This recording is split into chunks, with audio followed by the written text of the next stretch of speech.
Do horses sweat? What in tarnation did I roll up in? You want to come up, say hi? You want to say hi? Yeah, come on. Yes. Oh. No, no, no. I just want to give you pets. I just want to give you pets and loves. I do not want to fight. I do not want to fight.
Okay, sorry about that. I'm back.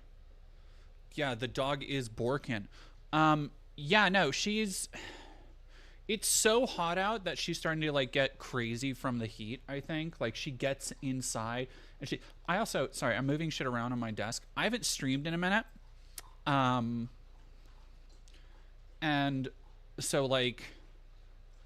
I've just been working nonstop on that documentary that just came out, which, by the way, if you haven't watched it, please go check out the documentary I did on the time I spent going to the LA anti-ICE protests. I put so much time and effort into what is essentially a feature, like a film. It's basically a film. It's the closest thing I think I've made to a proper, like, documentary film thus far. And I want to do more like it, but it is getting fucking trounced by the algorithm. Don't know why. Couldn't tell you. I also have this, and arguably I think this is the coolest way to have found this.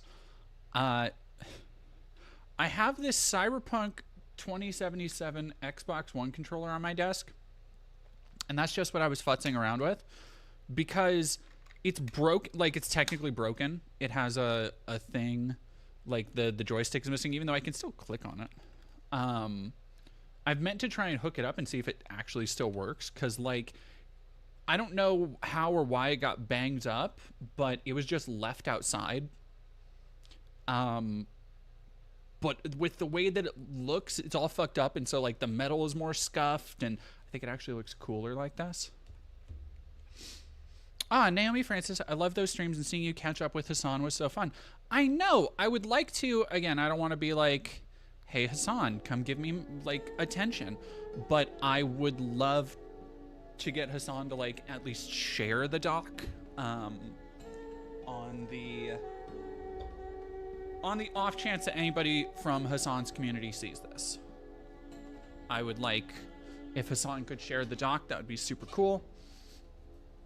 I hate how big my arms are getting again. I've been working out a lot for,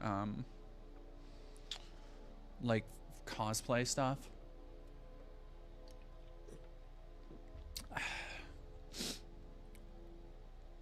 Oh, thank you. I've loved all your videos I've seen. I appreciate it. Let me put this on multi-stream. Roscoe VB, thank you very much for subscribing. Muscle Mommy. Yeah, I bet that works for some of you perverts.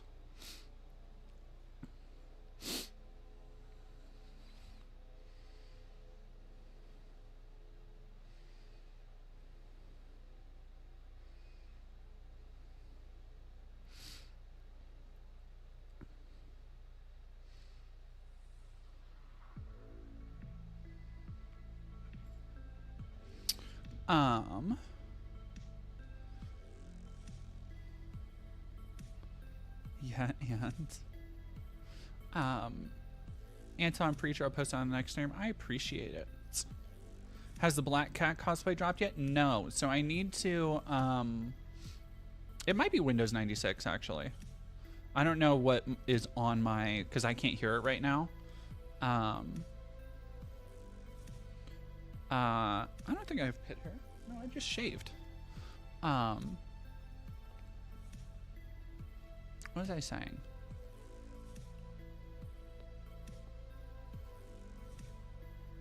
Megatron, I've been. All right, look. Magic the Gathering, the Final Fantasy packs, I've talked about my good luck. And last night I cashed it all in. Because I took a chance. Which is really, anytime you open up a collector booster, you're taking a chance. Because there is a 90% chance you are not going to make back the money you're spending. The Final Fantasy collector boosters now, the market is so fucked that they are currently up to like $90. A local shop has them $90. That's still cheaper than most places you'll be able to find it with shipping, right? Oh, god damn it. I do need to change the Twitch notification. That's my bad. So I ended up buying a $90 pack. And I pulled like $200 something worth of cards. And that's it. I'm done. That was my last collector pack. I opened, over the last week or two, from a local shop, I've basically opened a full box of Japanese collector boosters at $50 a piece. And I keep opening them because I will get a money card that pays for between 1 to like 4 packs. And then just like sell it immediately. And I've turned a fucking profit on this shit. It drives me insane. Because I'm like, I'm the kind of person, I'm selling it. I know I'm not going to pay. Like, they're great cards. I'm never going to pay anywhere near the amount. There's one card that I'm like, whatever. Do I really want like a nice version of my favorite character? Like, do I really want a serialized Judith? And a good one, like that's graded and stuff, would run me $300. And I'm still like, nah, I'm good. Like, that's too much for me. These hands, thank you for following. Irish DC, thank you for resubscribing for 16 months in a row. JD Vance plays Fuck, Marry, Kill, and his options are Usha, Pope Francis, and IKEA couch. What does he pick? Kill Pope Francis, marry the couch, fuck his wife. SpongeBob Asshat, you can try and ask me for advice on something.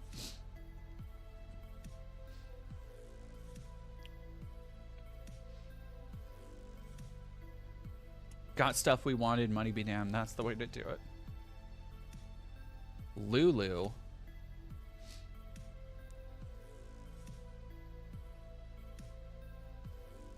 Final Fantasy Lulu? Lulu didn't get a card. I don't think. Lulu might have gotten a card in the 10 deck, but not a regular card. Okay. I think I should be abolished. I can't lie. I've been having thoughts about reporting a non-citizen who essayed me in high school and wasn't punished by the court system. Please discourage me from reporting him. I mean...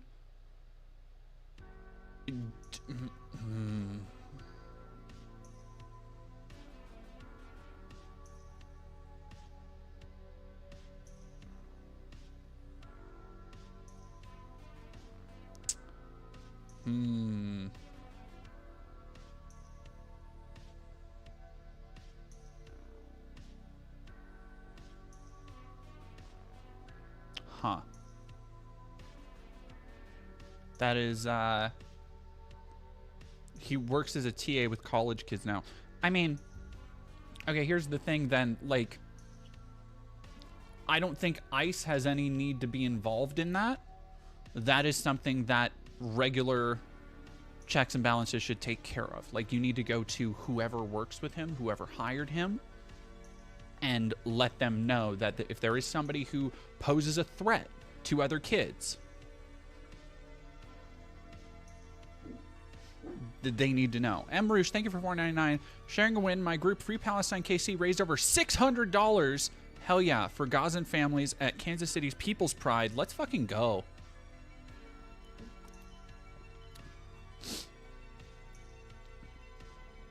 I still have Jill. Oh yeah, I love Jill.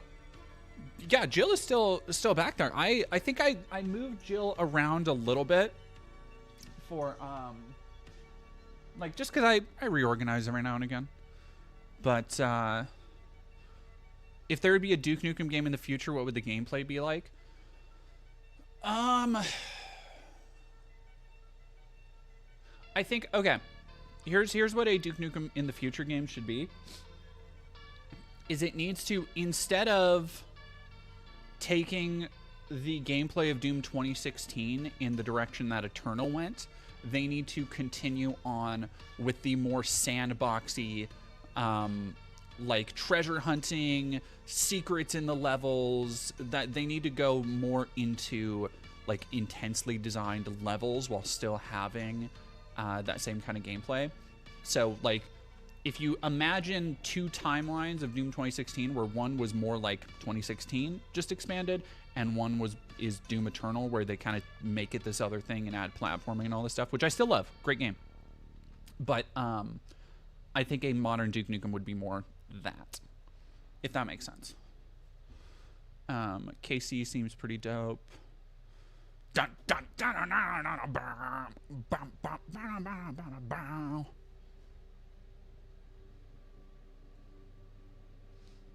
His family is rich and he got the records from our juvenile case expunged when he turned 18. I mean, if it's true, it's true.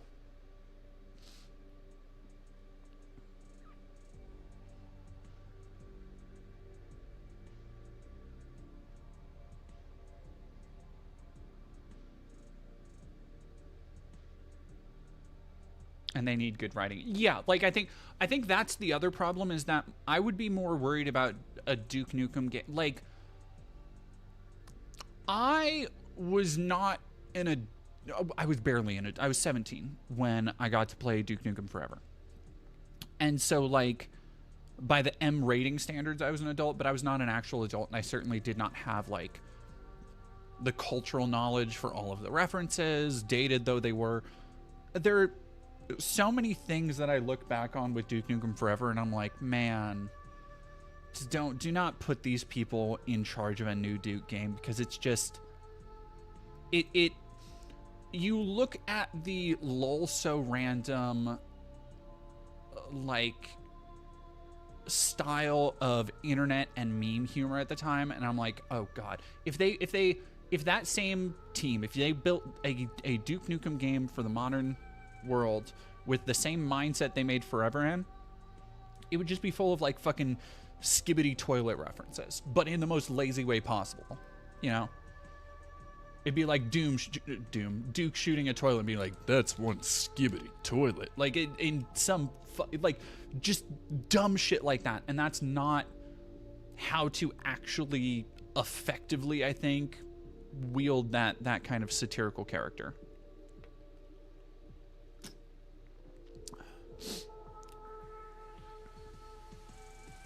Someone manifested a Duke Nukem X Magic the Gathering collab.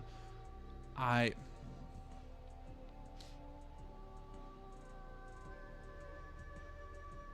could see it at this point, honestly. They have the Sonic the Hedgehog one coming out, which unfortunately, I do like my Glup Shittos. I do like my Glorbos. That Sonic the Hedgehog secret lair looks pretty good. It looks pretty good. Not gonna lie. Not gonna lie.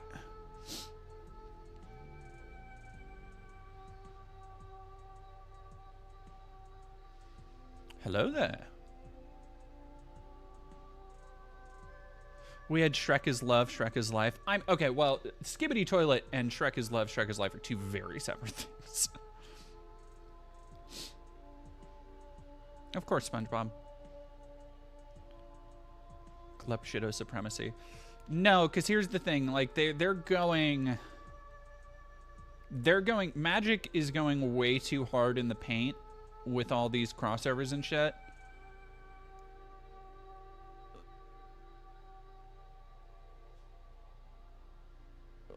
Lane Kaplan, well... I guess it depends on what it is. Because if like...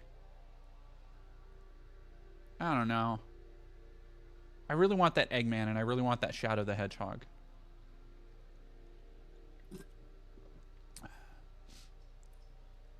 Yeah, the crossovers are insane, and they're fucking everywhere. Like, the problem is that they make cards that are so good you cannot ignore them in other formats.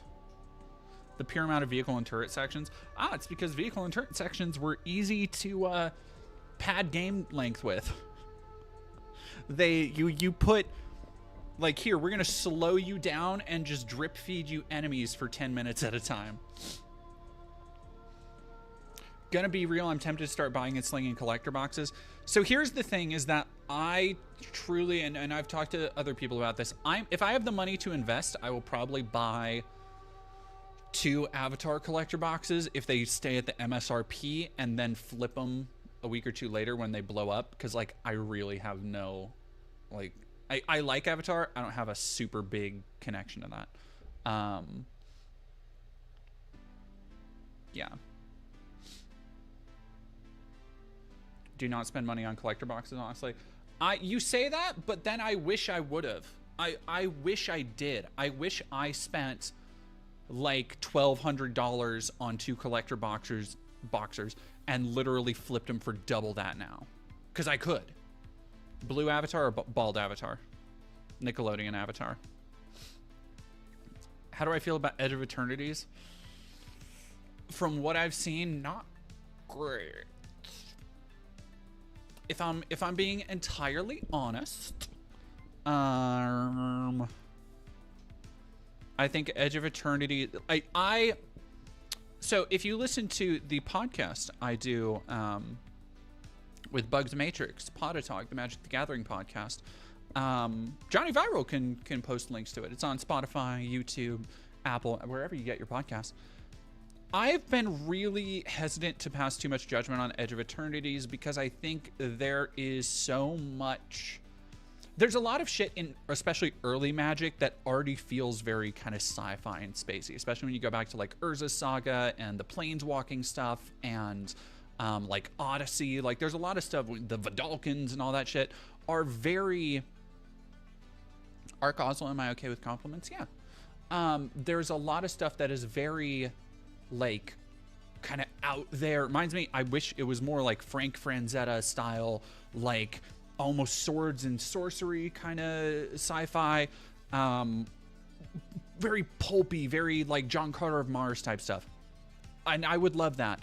And so I was really holding out. I think that would be such a unique direction to do a mainline set in with Edge of Eternities, and instead they're doing the thing I worried they would do, which is just like, yo, you know Mass Effect? What you know about Star Trek? Like, it's just this very... It reminds me of any number of, like, sci-fi shooters from the PS4 era. Like the Technomancer or Elix or, like, RPGs like that. Where it's just like, yeah, this sure is... This sure is a science fiction video game. Or, like, there's nothing that I'm like... I do think the commander changes, I think that's very interesting. The commander changes to allow vehicles, I think that's super interesting. You're looking so fucking hot, like, damn, thank you very much. Have I seen that Peter Jackson movie about puppets? I think you mean Meet the Feebles? Put some... Naomi Faithless? Put some respect on the Feebles name, okay? Peter Jackson did not have a giant singing hippo puppet take an M60 to a crowd of drug-addicted, syphilitic Muppets for somebody to just refer to the movie as a puppet movie. Kind of selling me on Edge of Eternities, though. No, because I don't know. I think a lot of the art so far has looked really cool. I don't think it... Here's the thing. I don't think Edge of Eternities is going to be as bad as... or as bad as a, like, hat set as, like, Karlov Manor, which I like, or certainly not Aether Drift. I think Aether Drift is like, gonna go down as one of the worst selling sets ever. but I think Edge of Eternities, it is coming after a long spate of... I think people are very exhausted right now.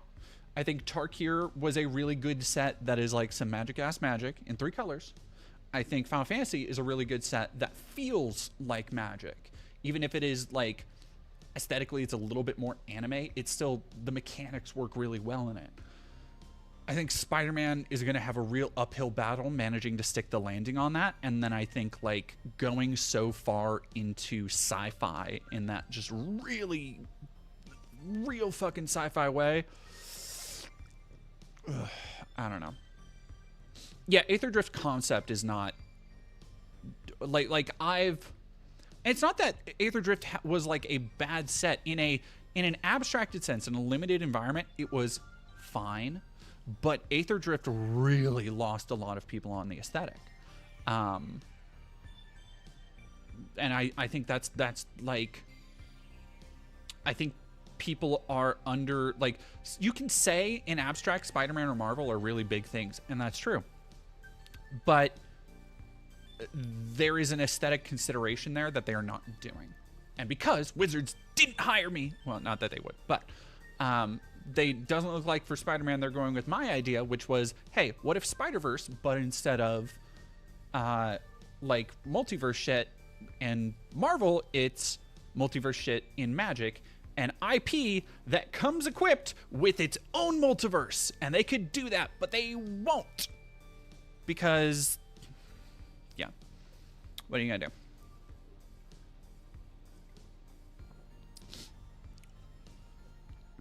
Anyway.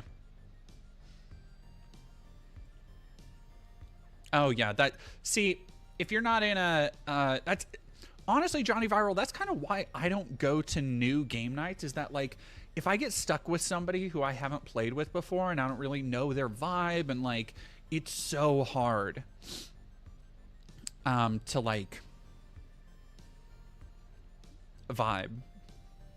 Even if I'm a, you know, relatively friendly player, but you get the same thing at pre-release events where you get matched up with random people, and like sometimes the other person's really talkative, sometimes they're just focused on the win, and I'm like, I'm playing my cards.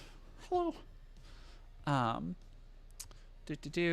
Transfers, which, sorry to ask again, but did I hear right earlier that Dead Domain and Hassan did a collab? No. Well, not really. I was on Hassan's stream briefly in LA because I was down there covering the protests. Hassan was right by me. We were actually, if you go back and watch the VODs, Hassan and I were like constantly circling each other throughout the afternoon because we were both in the same park that we had been kettled into by LAPD. Anywho.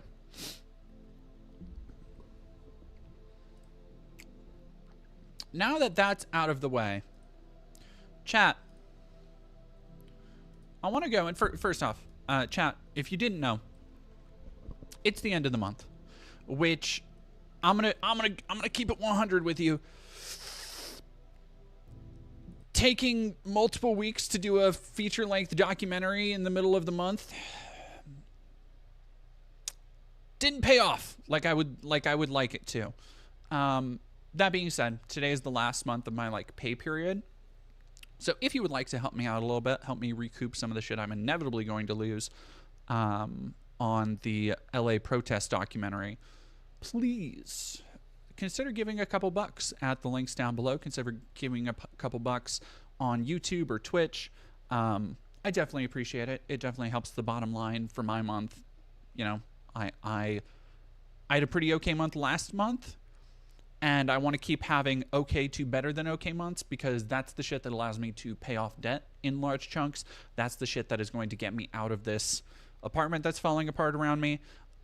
Get a new computer even, which I want to thank, shout out to you know who you are in the audience if you're watching. But yeah, I appreciate all the help with that.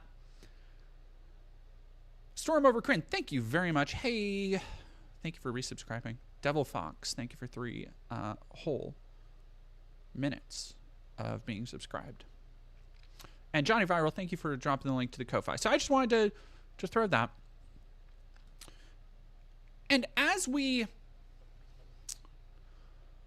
as we look forward to the end of, let me actually do, there we go.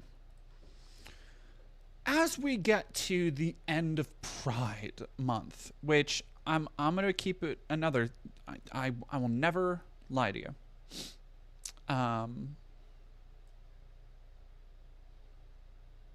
Okay, I'm assuming that's a good thing. I do not speak whatever language that is, but by your tone, by your inflection, I'm assuming it's high praise, and for that, I thank you. Cooter Bandito, thank you for following. Cooter is one of those like, cooter is one of those words that for some reason just makes me laugh. Like, it really activates that, like, Beavis and Butthead part of my brain. You said boobed. What's there to look forward to? There's a lot to look forward to.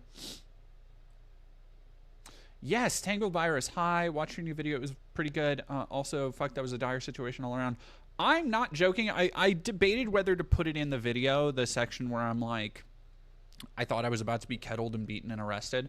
Because I was like, in hindsight, I was like, is this too dramatic? Am I being a little bitch about this? But like, nope. I was trying to, watching it again, you can see a point on the stream where I just stopped talking. Like, I stopped communicating at all because I wasn't paying attention to whatever the stream was saying or whatever chat was saying. I was just looking for a way out and a way to be safe. Yeah. But, so, one of the unfortunate parts of me going to LA was I missed the Pride event here in my own city, which is a massive bummer for me because I straight up did not get to do a... My dog just made a sound. I didn't get to go to any Pride event this year. Like, I went out drinking with some queer people and I hung out with some gays, and like I've you know, been doing some queer stuff around town as one is wont to do. But I haven't been able to go to a Pride celebration, which was kind of a bummer. Amphibiren, thank you very much for subbing with Prime. Which is fine. It's fine. That being said, there are some people... So this year, in particular, I wanted to show out for Pride. Because last year, there was a lot of apprehension, I feel, about this year. And this year there certainly was too. Pretty much I put out the kind of the Pride protest guide at the beginning of the month. And one of the things I've consistently seen people talk about when people are like, oh, I'm going to this Pride celebration. I'm going to Pride in Seattle and San Fran and New York. One of the things I've consistently seen people talk about is just like, be safe. Make sure you know escape routes. Make sure you do this. Like there is this feeling of apprehension, of not quite fear, but caution around these large communal gatherings. Understandably so, as we're going to get to the Idaho shooter today. It's like, ugh. I sent you 3 posts, dead domain, notice me? Oh. I noticed you. And it sucks. I would have like, it hurt my heart a little bit not being able, like, looking at Pride events through social media screens, because I missed so badly. Like, they're really, if you're a queer person who's never been to Pride, there's no way to really convey what it means. Especially if you kind of came out and started transitioning a little bit older like I did. Especially if you are just kind of getting in contact and in touch with what it means to be queer and like the history that comes with that community. The The Daily Mail was blaming the Idaho shooting on the shooter liking black metal. Let's fucking go. Let's fucking go. Oh, we're so back. We're so back. And so it means, like, pride, you know, it's one of those things, like, that shit means something to me. I think it means something to a lot of people. And I really wish, I would love to have gone to, like, the NYC Dyke March. I would have loved to have gone to any real pride event, but I didn't get to, which is a bummer. Like I said, it is a bummer on a personal level. That being said, I think a lot of people were apprehensive because for the last year, especially in the last couple months as Trump's taken over, the log line of the conservative movement have been like, oh, there's not going to be pride this year. We're not going to have any more corporate pride.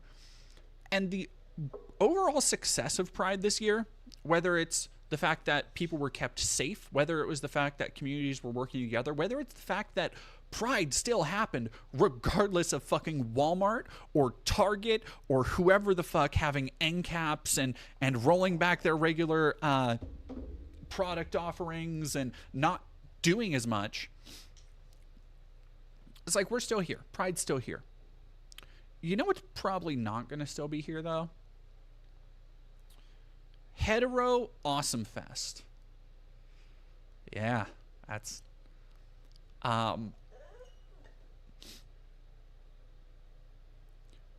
From the Idaho Statesman, Idaho's Hetero Awesome Fest was an absolute bust. Good. This is just a couple days ago, June 26th. Really quick, Anton Preacher, I'm a bit sad I had to go with my daughter. She didn't feel safe going alone. Last year she went alone. I'm sorry. I'm glad, but here's the thing. You shouldn't be sad. You should be happy that you are able to do that with your family. Do you know how many queer kids, I don't know what label or what shade of queer your daughter is. Do you know how many people don't have that kind of security from a parent? How many people don't have that security from a father to be able to say, hey, will you go with me to Pride? Like, that's, to me, that's beautiful, and you should be happy to do that. Don't be sad that you are able to do that with your kid and have that connection. And that's just my read on it. Obviously, I don't know the details of, like, your relationship and stuff, but when I hear that, I'm like, hello. There's a lot of, I know a lot of queer people who would love to have any kind of contact with their family who don't, and especially the kind of trust it takes to be like, hey, I'm worried about safety. Will you go to Pride with me? That's next level shit. Like, that, again, that means something. But back to the straight pride. So this was in Boise, Idaho. And one of the things I, before the protests in LA popped off, because, like, there was no way at the beginning of the month I would have known that, I was very briefly looking at going to Hetero Awesome Fest, because it would have been probably a pretty quick plane trip there and back. Too far to drive in, like, one day in a you know, there and back. But I was so curious. I was so, like, I really would have been able to do it up. It would have, my vision for going there, again, hypothetical, never happened, but my vision for going there would have been another thing I didn't get to do at Pride was talk to anti-gay protesters. Fuck. Oh. And it would have been like that video on steroids. Would I have gone incognito? Do you think I could have gone incognito? Do you think so? I don't know. I feel like I'm getting past the incognito phase.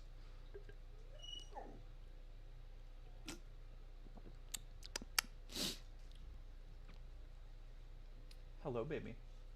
Hello, pupper. You want to come say hi? You want to come say hi on camera? Yeah. Hello. Hello. Do you want to come say hi? It says no hi, only violence. All right, I'm going to feed her really quick, and then I'll be right back, and we'll get into the Hetero Awesome Fest. Yeah. Oh, Hetero Awesome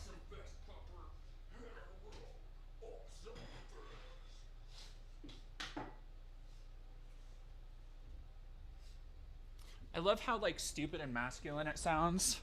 Where it's like Sunday, Sunday, Sunday. Hetero Awesome Fest, Boise, Idaho. Puppy. Showing up with an unironed shirt. Untucked on I. It was my joke that I did at comedy when I would talk about before I stopped doing comedy and I just did YouTube full time. People were like, how'd the joke go? The setup was like, yeah, so I was talking about I infiltrated the hate church and people ask me, how did someone so gay or queer infiltrate a hate church? How did you fool them? And the answer might surprise you. Khakis. Yeah, it turns out most white people will just completely ignore what you actually look like if you just have a nice pair of slacks. Which was a bit, but also kind of true. Anyway, sorry, I keep getting off track. Idaho's Hetero Awesome Fest turned out to be a dud. The way this is written already, there's such a delectable venom to the person writing this that I very catty into it. They don't question. Yeah, no. Back before we used to have jokes before woke.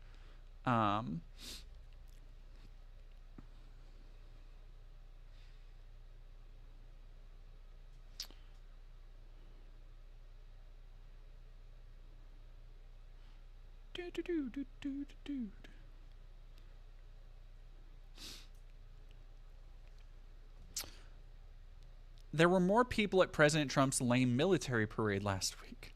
Maybe the festival had such low turnout because people realized they don't need a special occasion to celebrate heterosexuality. Every day is Hetero Awesome Day. Every month is Hetero Pride Month. They have every right and benefit. Just look around. Movies, TV shows, books, and commercials celebrate heterosexuality all the time. And by the way, little editorializing, more and more are doing this. Like as companies begin to fear being targeted, which is exactly what it is. Like they literally fear terrorist threats. Like they are going to be less likely to, the entire point of when people talk about stochastic terror, they'll call Matt Walsh and Haya Reichik stochastic terrorists because their invective has a knock-on effect. Their invective leads to their barely literate audiences calling in bomb threats to targets. And even though they get to be like, well, I didn't do that. Well, obviously, I don't condone that. They continue to put out rhetoric that leads to those causalities. So what you get is companies who are going to be like constantly leveraging, are these things worth bomb threats, which are usually just like completely fake, but carry with them the threat of actual loss of life, damage, awareness of that, which gets into a lot of legal territory. So when people call people like Matt Walsh stochastic terrorists, was I just mumbling the hamster dance? Maybe. Was I? Probably. I do that a lot. Whenever I start dating somebody new, I let them know the hamster dance is pretty much playing in my brain all the time. Like it is an ADHD soundtrack that is just always on in the background. I'm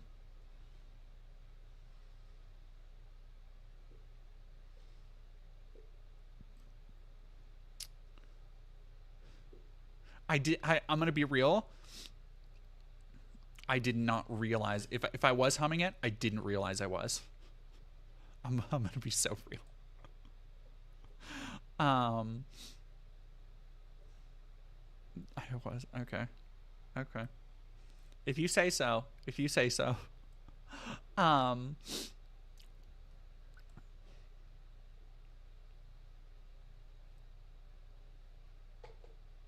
What were we talking about? Just look around. Movies, TV shows, right? Because they're so. it has the effect of all of this controversy, all of these bomb threats, all of this stuff has the effect of people just we don't want to bother with that. We don't need to, like, if we put a gay character in a Disney movie, we know it doesn't really raise our bottom line. We're going to get a lot of critique on social media. We have to cut it out to put the movie in Saudi Arabia. Like, let's just not bother with it, you know?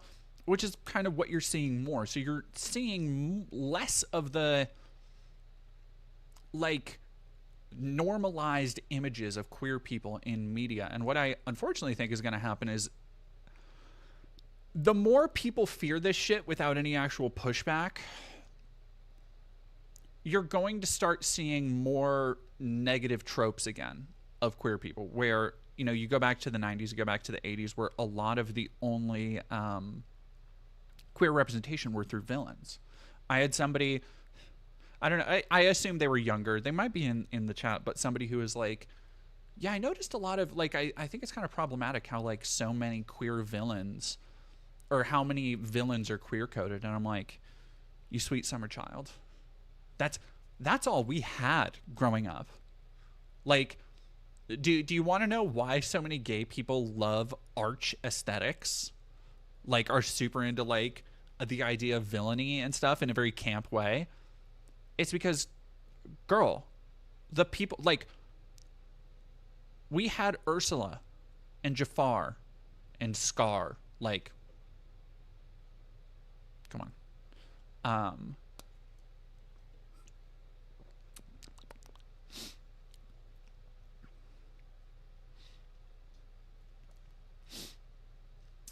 I forgot where I was going. Sorry. Our society still celebrates heterosexuality every day in ways big and small.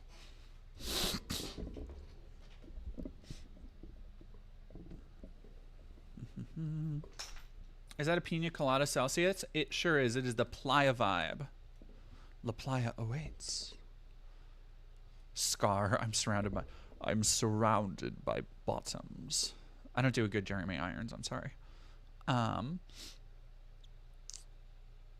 For some folks, like the organizers of the Hetero Fest, it's a zero-sum game. They irrationally feel threatened by any recognition or support of LGBTQ people and their continuous quest for civil rights. They think the world is falling into moral decay if they see a movie or TV show with gay characters. There you go.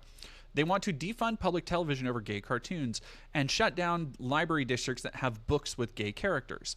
They get triggered by a rainbow display at a department store flag. Their heads explode when a transgender woman drinks a beer. They send nasty messages to companies that post on social media supporting Pride Month, recognizing that their businesses perform better when their employees, all of their employees, can be their true selves at work and feel protected and valued. Let me actually go to that.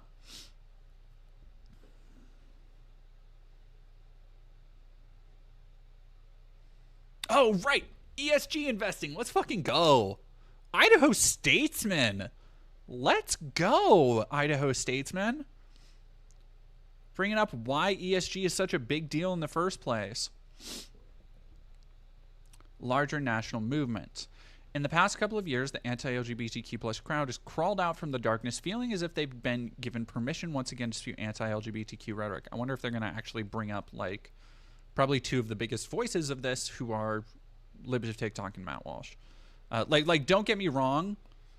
Invective has come from plenty of other people, but, like, the what is a woman shit and just Libs of TikTok's entire shtick have been nightmarish. If you ever attend a private Christian school, wearing khakis along with solid color polo shirt is standard. Having attended a private Christian school, I did not. But thank you very much, $5 for $5 Superman. According to a new Gallup poll, Republican support for same-sex marriage as a legal right has dropped 14 percentage points since 2022. Do you want to know why? It's probably because a lot of Republicans like to portray it as like, oh, this is the slippery slope. See, we told you that if you let the gays marry, then next they're gonna want to marry sofas and couches and all this stuff. And look at where they're at now. They're calling each other cats and they have litter boxes in schools. And it's like, it's all just made up bullshit. But the narrative snowballs. Oh, yeah, J.K. Rowling, too.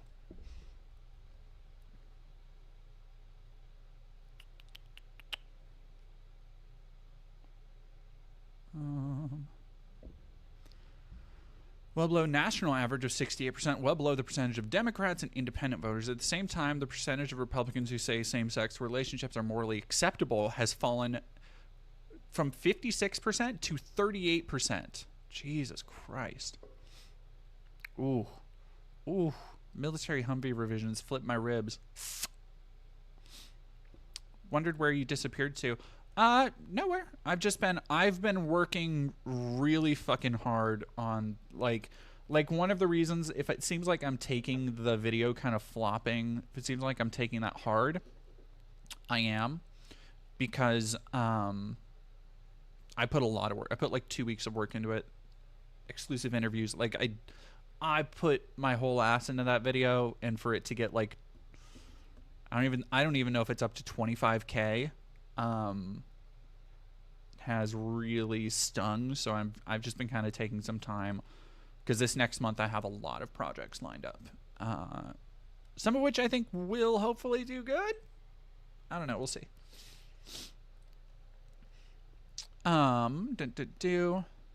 In a podcast interview recorded live at Hetero Awesome. God, it's such a like. Look, you can have your hetero whatever the fuck you want, but does it have to have such a cringe name?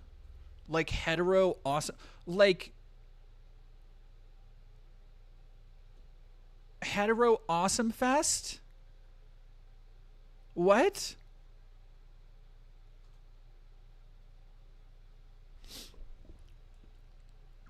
Josh Moore, thank you for subscribing. Like, it just, I don't know. The entire name just rings of like, don't talk to me till I've had my coffee, epically bacon, millennial speak, but turn to bigotry. It's so, I just think it's dumb. It's giving 2013 narwhal bacon. Exactly. It's giving 2013 like finger mustache tattoo. Casey Dotcom just found you through the new LA video and loved it. Thank you so much.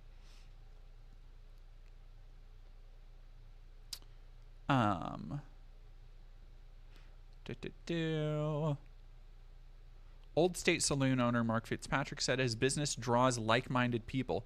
Ugh.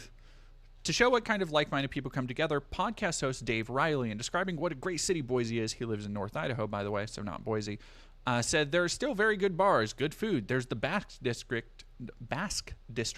Again, it's clean. And then he whispers, oh, Jesus Christ. Then he whispers into the microphone, there aren't any black people here. Saying the white part out loud. Holy yeah, that sounds about Idaho. That sounds about Idaho. Weird how I have to talk about Idaho multiple times today. For those who don't know, for those who aren't aware where Spokane is situated, I'm like 30 minutes away from Idaho. We get a lot. Like, all right, anytime there's Nazis or armed protesters, counter-protesters that show up to like wave ARs at leftist people in Spokane, they're from Idaho. Almost guaranteed they're rocking Idaho plates. Maybe that's why no one showed up over the weekend at Cecil Andrus Park. It's easy to just spew hate and anti-LGBTQ rhetoric online. Actually showing up in person in the name of hate is more difficult. And that's the key difference between Hetero Fest and Pride Fest. Pride isn't about being anti-hetero. It's about loving and celebrating who you are, and not at the expense or degradation of another group. Fucking bars! Ma, thank you for $5. I wonder what the female turnout for Hetero Sausage Fest was. Look, there's always going to be pick-me's. If there's something I know from like Pearl Davis, always going to be pick-me's. All right, I'll be right back. I forgot to take my sniffle medication for my allergies, so I don't want to be sniffing into the mic. Give me 2 shakes of a lamb's tail.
Okay.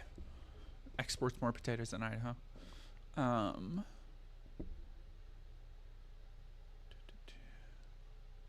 Boy, Pearl fell off. What was she up to?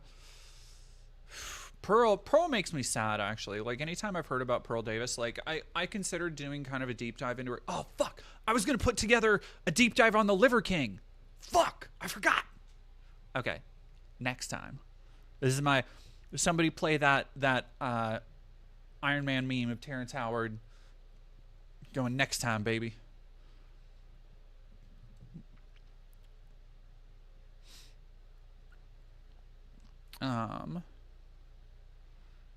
It still did damage, once again making Idaho the butt of jokes in late-night TV, and the subject of national and even international headlines, painting the state in a negative light that it so often deserves. Real. As I pointed out a month ago, the hetero awesome organizers missed the point about pride and pride celebrations. A heterosexual man, my ally, my boy.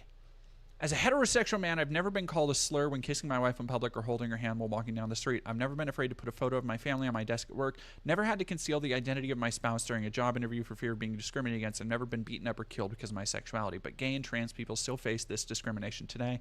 That's why we still need Pride Month. That's why we never need a hetero awesome festival. Scott McIntosh, based department, fucking let's go.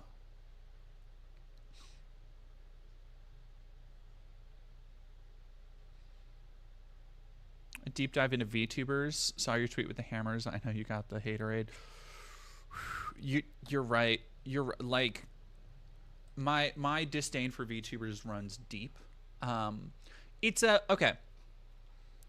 There's an uncanny like twitch in my brain that like sometimes I see something and just based on aesthetic or vibe, I just go, oh, I hate it. Like I loathe what I'm looking at. Stop it.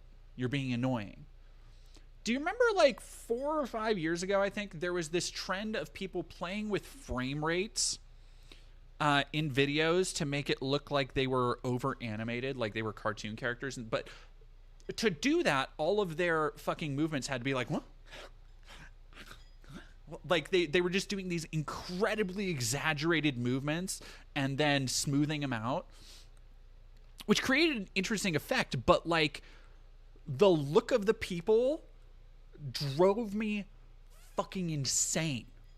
Like just the way that they just like contorted themselves, they were so over animated.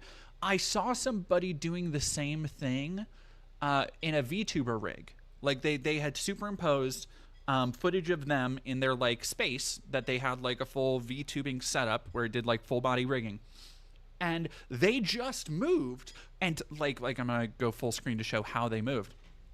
They just moved entirely as if they're like an actual animated character. And I like just watching it, I was so just confused by it because like it's so annoying. Stop it. I don't know why. It's so annoying. I don't know what it is. I don't know what it is. But it is something that tickles the wrong part of my brain. Could I dress up like a has-been hotel character? Honey, I have. Have we not?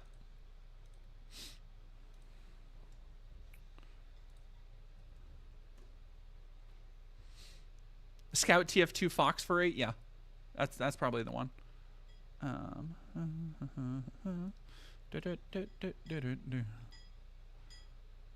Face dancing. Yeah, that's probably pretty close. Yeah, here's my angel. I guess I've only done 2 pictures from my angel cosplay.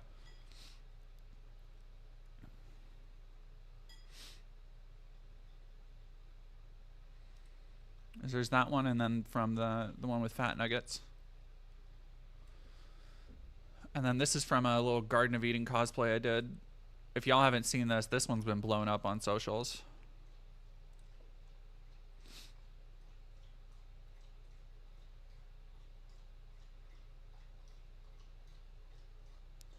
I love the way this picture and this whole set turned out.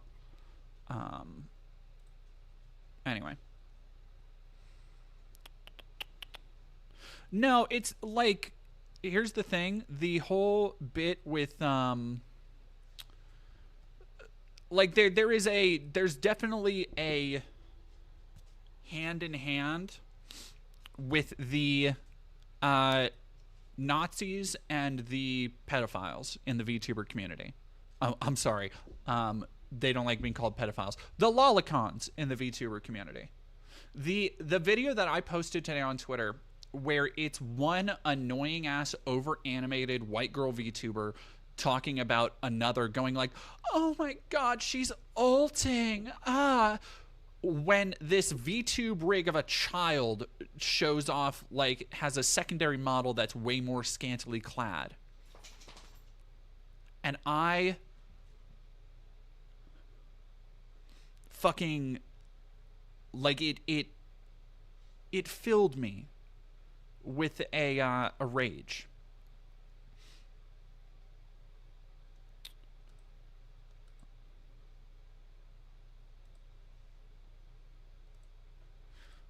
And then at the end, you can hear that same, like, person using words like, "Oh, at least she doesn't have the goofy and then the sentence cuts out. But, like, from the voice, from the fact that it's also a white VTuber, or a VTube rig, but, like, just from the voice, you can tell there's not a fucking drop of melanin.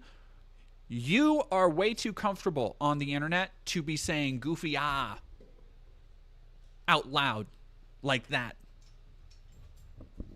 while talking about, like, you want to call other people goofy while you're fucking praising this pedophile bait shit. Like, no. See, here's, you want to know the really awful part? If I did a video on the VTubing community, no shortage of shit to do, by the way. Goofy, this mayonnaise is spicy, ooey. Dadgummit. Hey, Taco Face Fire, thank you for $2. Sup, everybody? Hope all are well. We're doing okay. We're vibing. We're Joe vibing today.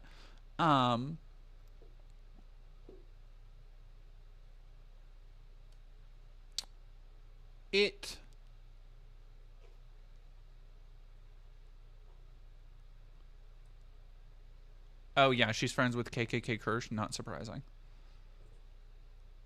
Kirsch is... I'm glad Kirsch has gotten a bigger spotlight, because inevitably the same thing, like, just happens with people like this, because they live in filth. Not that they're poor, not that they're destitute by any stretch. They make a shit ton of money, but they are so internet brained. It's like people like Asmongold are so focused on just playing games that they never actually developed proper either social pushback or just proper social habits and proper hygiene and health. And so, like, Kirsch, there was a story Kirsch did, I think Niara talked about it, where she talked about how she had woken up for a drink in the middle of the night, went downstairs or whatever, and grabbed a random thing, like one of those big 2-liter jugs of Arizona tea that she had drank out of before, and had like let it sit and drank straight out of the thing, and was surprised that there had been, that mold had grown on it. And, like, that's one of those things that you realize, like, oh, you don't live like a you live like a bog wench. You have chosen to live like a mole person. Fucking what? Yeah, that should be a rock bottom moment. But then you look at her chat, and her chat is just like, OMG, Yas Queen.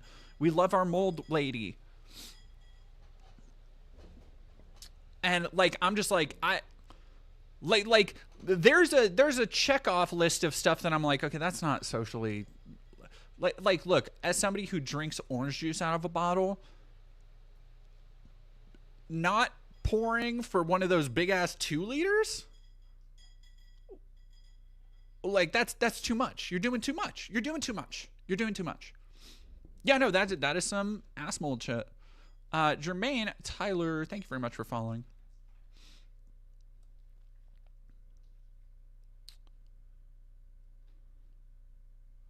You thought I was a Mormon?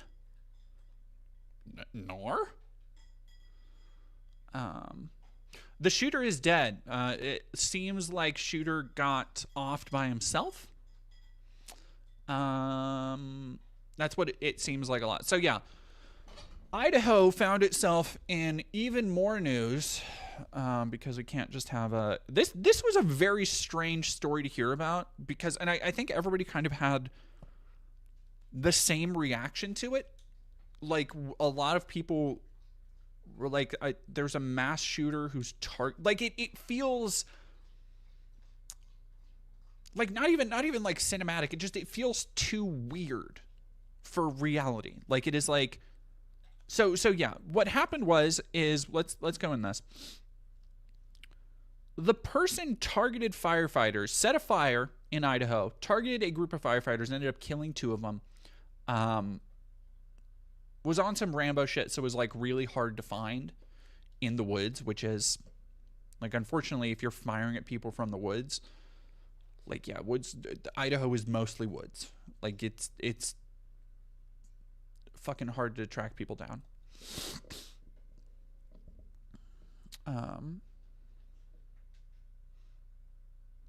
Whoa. HP Hovercraft, what the fuck are you talking? There isn't such a thing as a VTuber community any more than there is a FleshTuber community. You can't just drop the word FleshTuber like I know what that is. What?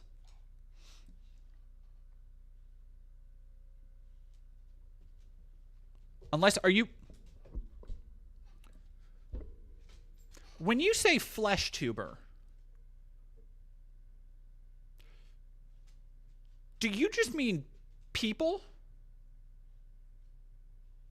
Do you just mean regular people?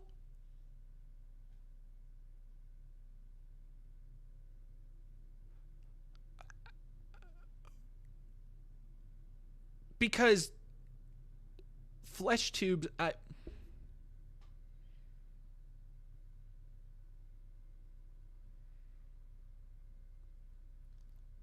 flesh tuber equals a live action streamer.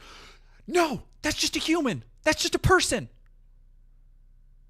There are like maybe 3 people I would not smack the shit out of if they called me a flesh tube, okay? And I don't think one of them's in the chat right now.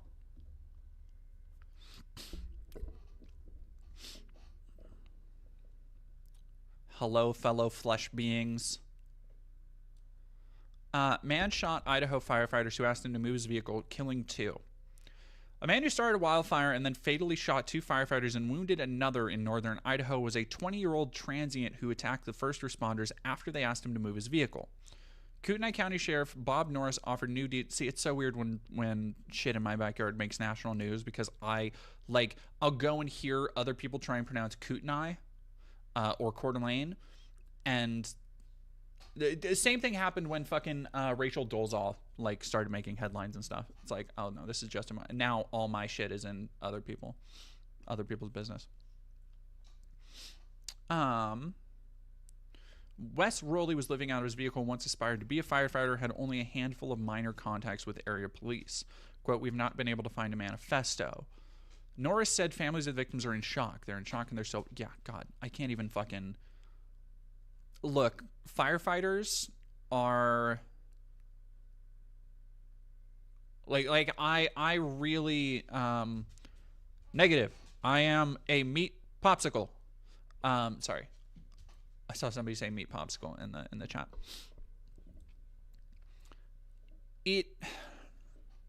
Firefighters are really, they're one of the few, and this is partially because every time I've been in a protest or a march that's been big enough here in Spokane, the fire department has come out and supported it.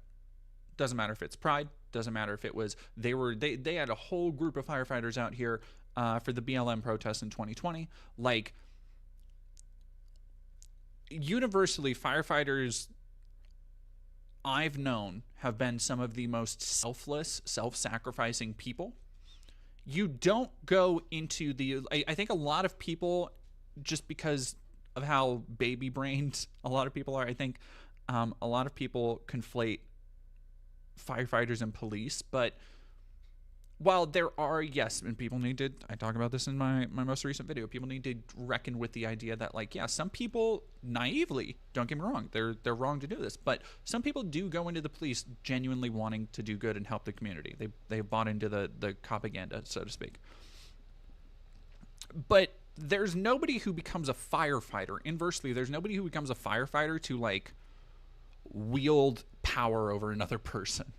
You know, nobody becomes a firefighter because it gives them a sense of, like, superiority, because they are going to want to beat somebody in the street, or they want to, you know, break down doors and shit.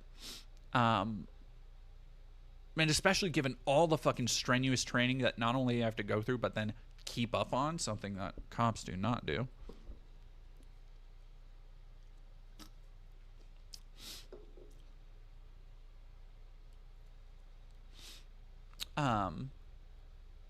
And so I think that is why, like, there is that common recognition among people where you're like, even people in here, we're like, why would you? Who wants to hurt a firefighter? They're firefighters, you know? Like, what? Yeah, what? Coeur d'Alene Fire Department Battalion Chief John Morrison, who was also killed after working with the department for 28 years. God damn it. David Tisdale, 47, sustained gunshot wounds and was in critical condition. Authorities said he had 2 successful surgeries. That's good. After the shooting, local law enforcement agencies offered to go on every call that the fire department goes on, according to Way. Yeah, understandable. Like, and that's the other baffling nature of this, is it's one of those things that you know, every now and then there is a shooter like this who, instead of just going out into the open, instead of going to a mall or a school or a church or whatever, they will. Now, I remember, God, this would have been, oh, fuck, this would have been 15 years ago or so, but I remember there was a shooter in California, I think, who was just, like, picking people off on the highway. It was just fucking taking pot shots at cars passing by. And it's like, what kind of break has to happen in somebody's head for that?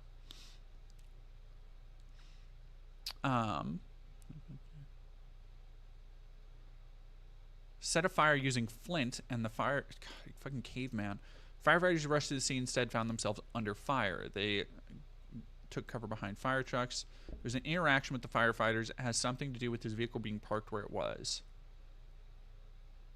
Rowley later killed himself. He had ties to California, Arizona, and was living in Idaho. As far as when he got here, why he was here, why he chose this place, I don't know. So from what I've seen on social media, because, you know, a couple other people, because it's a shooter in America in 2025, there has to be some ideological underpinning to all this, right? Because it has to be either, it cannot be just somebody who's obviously mentally unwell. It has to be because it's a conservative, or it's a liberal. And as I've talked about multiple times, that's not always going to be the case. In fact, more and more likely, it's becoming that it won't be the case, that they fall into these not vigilante, but these, like, lone wolf attackers that probably going to see popping up more and more again during Trump again, are probably not going to fall between these neatly defined ideological lines. They just aren't. Oh, hey, Tomboy Succubus. Hey, Tomboy Succubus.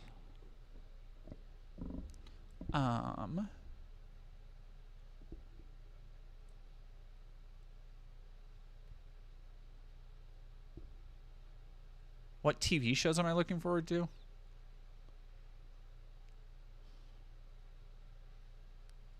I don't really watch TV. I've been watching movies because I'm trying to finish my movie script. That's what hanging out with Mia in LA really got the fire burning in my buns again for getting back into movie stuff. I think everybody needs a movie friend like Mia Moore, who also just loves movies, because it reminds me, I don't have somebody, I guess I have Mia, but like, I don't have somebody in my immediate sphere who I can hang out with easily in real life who loves movies as much as I do. So I think that kind of my film autism gets pushed back a little bit. Like I end up suppressing it and kind of forgetting that I have it in a weird way, where it's like I'm not really flexing that muscle.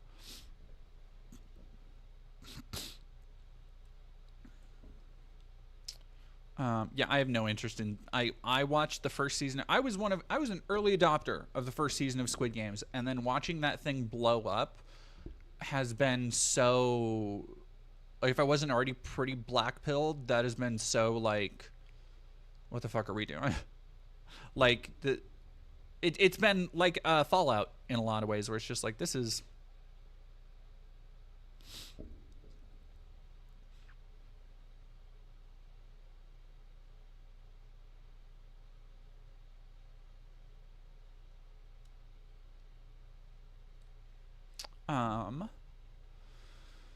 Two helicopters converged on the area Sunday, armed with snipers, ready to take out the suspect if needed. While the FBI used his cell phone data, they eventually found him dead, his firearm beside him.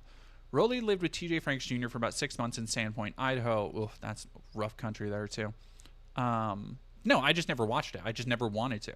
I thought the first season was, like, such a well-structured and told story that, like, I was good. Like, I proselytized that first season, too.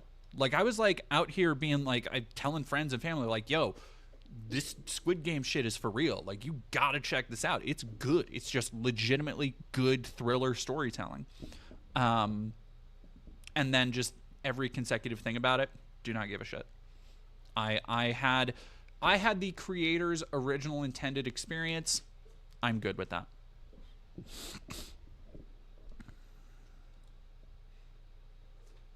Yeah, like seeing Mr. Beast and seeing them try and make an actual game show out of it is like nah. Have I watched Wednesday? No. Wednesday seems like not Sabrina, and I liked Sabrina, so.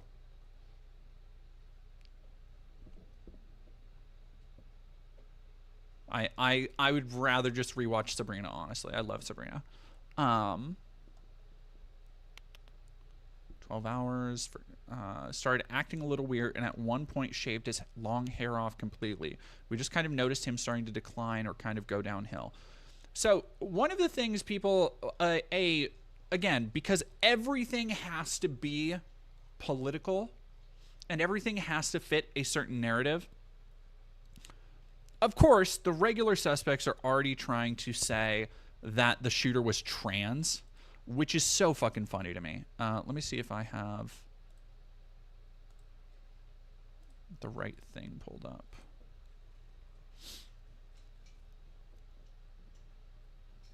Have a good one, 410RN.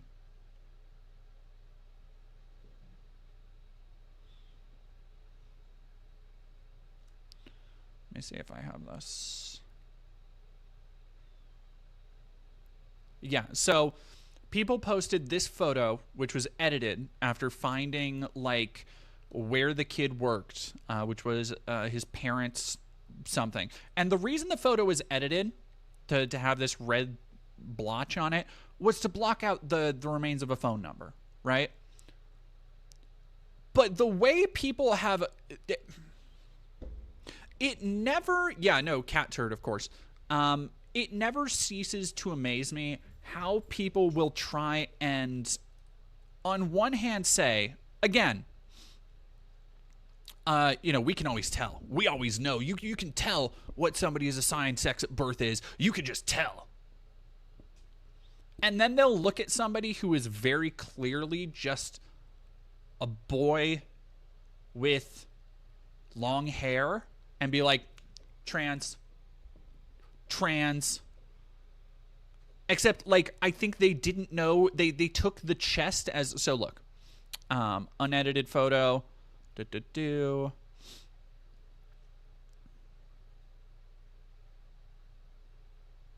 Where's the... Yeah, here we go.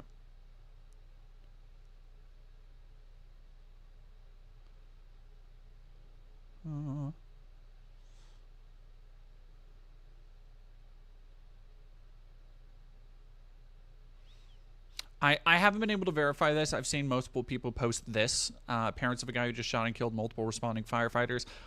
I don't... people have been posting this around. To my knowledge, there's no proof of this yet. I have not seen like the actual Facebook page. Do not take one thing I want people to... one thing we can kind of learn from this tragedy is it's a great lesson in how to spot or stop disinformation, and it begins with you looking at something and then immediately doubting it. It begins with you seeing something like this come across your feed, even if it ideologically aligns with most of us here, would hear a random violent shooter and knowing, based on past evidence, based on plenty of other shooters that have popped out, we would be pretty justified in putting bets on, yeah, it's probably some shade of conservative. So something like this does fit into the ideological framework. But you have to wait for more actual evidence to come out. Because guess what? If this isn't true, you just look like a jackass. And that is more fuel to anybody looking to paint like, oh, leftists want to say that this is all conservatives and they targeted these random people. Again, I don't know. Either way, they could be. But just wait. Like you do not. I think it was. I was listening to Chapo on my way back from LA, and one of the things Felix said that really resonated with me is that like you don't get a fucking prize for predictions. Like you don't get a prize for being the first to or one of the first people to post and be like, here we go. Like this is I knew it. Simric, thank you for $2. Don't believe anything coming out. Yeah, the next 48 hours is like, and that goes for literally any tragedy, any kind of tragedy. Like it doesn't matter how befuddling. It doesn't matter. Like, do y'all remember when the fucking when Trump nicked his ear at the rally last year? They made a whole big thing out of it. They took a picture and everything. One of the first things I told everybody is that, like, y'all do not panic. I knew at the time, and I think I even talked about, like, this is such good optics for them. But at the same time, we don't know anything. We don't know anything about the shooter. We don't know anything about why they weren't, stopped before. Like, you don't know anything. You weren't there. Do not be one of these fucking armchair reporters who just repost this shit and is like, yeah, this is Grok. Is this true? Gork, is this true? Use your fucking brain. Where's the other one? Here we go. This is a great one. Going back, again, the t-shirt that was covered up. Think of that picture. What's covered up on the t-shirt? I'm not one to jump to conclusions, but rainbow ...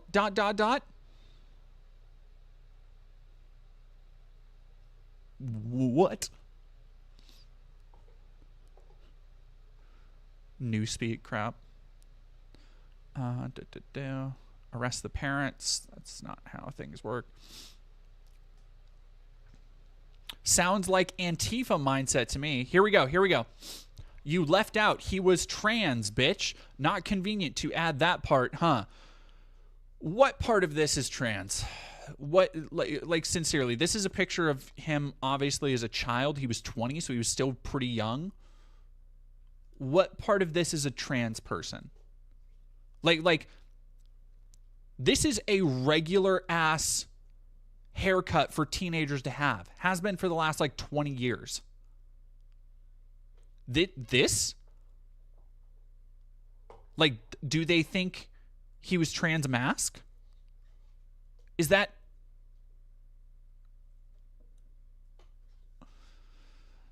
A Spirit to Corpse, thank you for 13 months. And like, okay. Now, let's just say, for the sake of argument, let's just say he was trans mask. That goes against the narrative that they love to push about, like, all these trans women are actually secretly super violent predators because they're so male coded and they got the testosterone. It's like,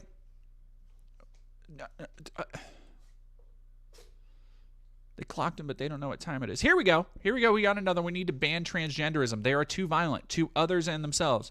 Colorado Springs shooter. We've talked about how that he wasn't non-binary. He very obviously said that as a joke. At least one of these other ones. I love how trans and non-binary are apparently different.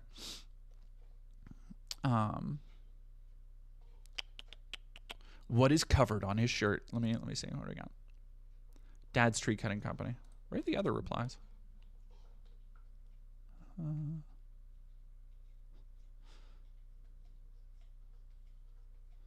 Stopped reading when I saw a star in the middle of a word. I'll look elsewhere for facts. Another leftist killer. Washington, all photos. See, I need more Heather's post. Christ. Fuck. Okay.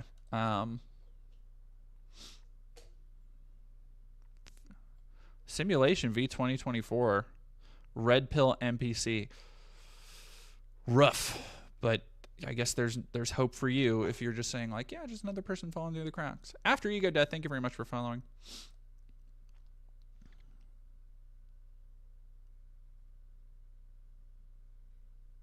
Can we please stop censoring words with an asterisk as if we don't know what it is? This shit pisses me off. Spell censoring right. All right, here we go. If you saw his mom's SM content before it was deleted, it seemed like he had a really close relationship with her. They went on all sorts of trips together. God. I wonder when the restraining order was issued. See that shit. Like, again, very obviously not trans. Like, what kind of trans person 2024 is being called a boy, very obviously hasn't had any kind of, like, top surgery, shaves his head. Like, what the fuck are you talking about? I need proof it was born male. I've seen no manly pictures of this person.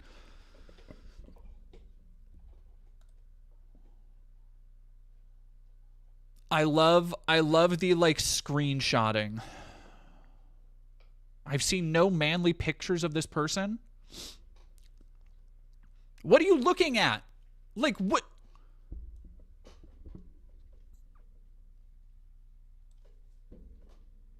Everybody's brain is just so fucking melted. It is. Everybody is just desperate for a narrative. And it is demented. Like, it really is.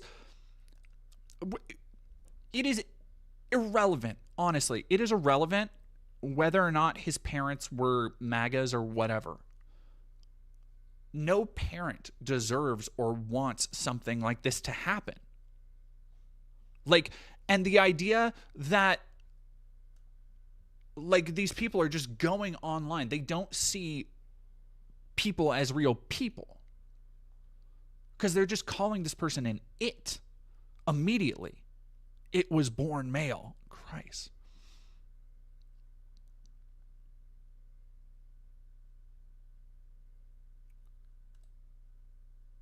Was he connected with any groups? Yesterday they said he was. So before I ask specifically, has that been verified? Are they Jewish questioning him? Are they Jewish questioning him? Is that what's happening? Is that what's going on here? Are they Jewish questioning him?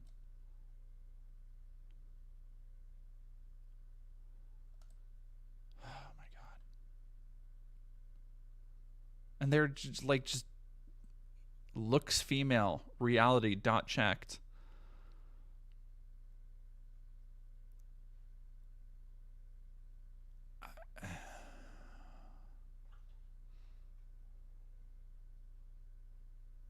Disturbing t-shirt may hold answers to Idaho sniper's dark obsession. Let's fucking go.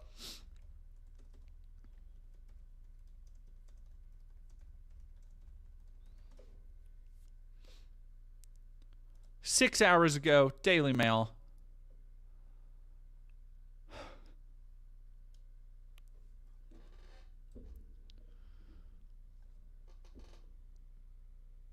Chat. How dare you, Britain? Daily Mail 4th of July sale? How dare you? No, get the fuck off here. I want to read the article. Why? No, I don't want to.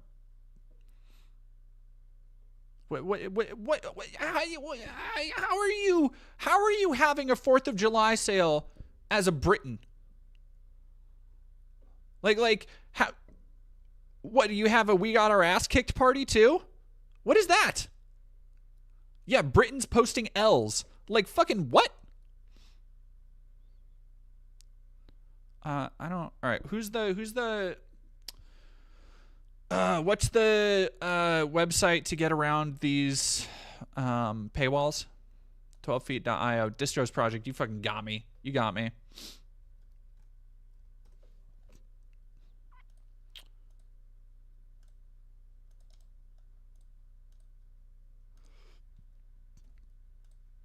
Let's go, chap.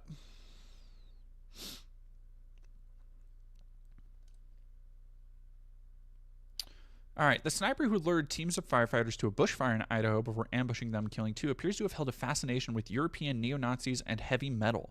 In now deleted images shared to social media by his stepfather, Wes Rowley, 20, can be seen in a t-shirt by Norwegian black metal band Dark Throne. Is that... Okay, wait.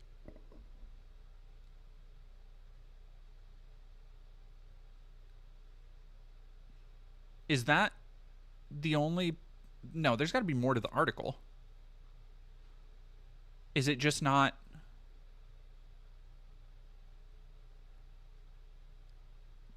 populating, or...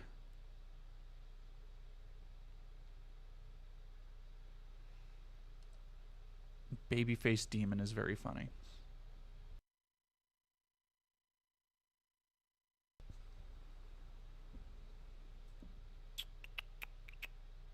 Heavy metal fan means disturbing? Yes. Yeah, Daily Mail is a fucking rag. Like, do not take any of this seriously.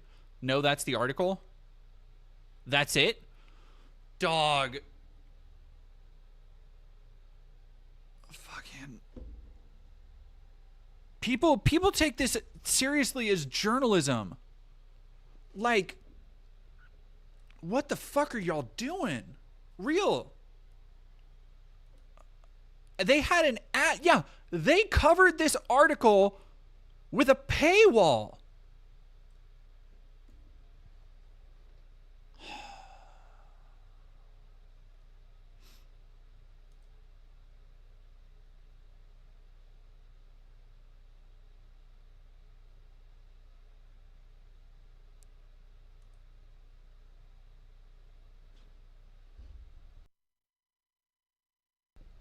All right, so all of our public safety officers fire as of Monday was reasonably contained, saying the respondents had stopped significant forward progress. That's good. We have a really gnarly fire season sometimes up here, and it is so... It's such a worrying thing. Like,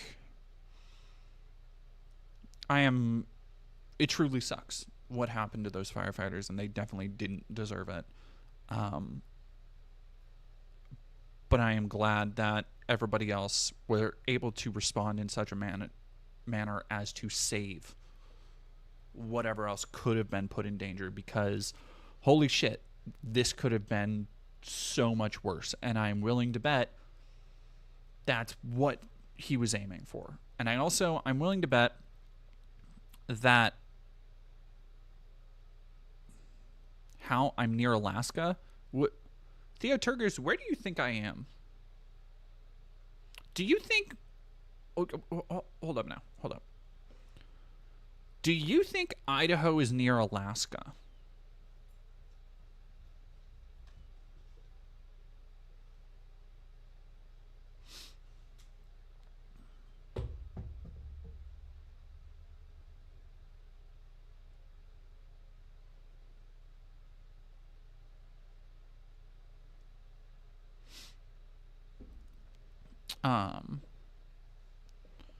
Compared to most of the universe, Idaho is very close to Alaska.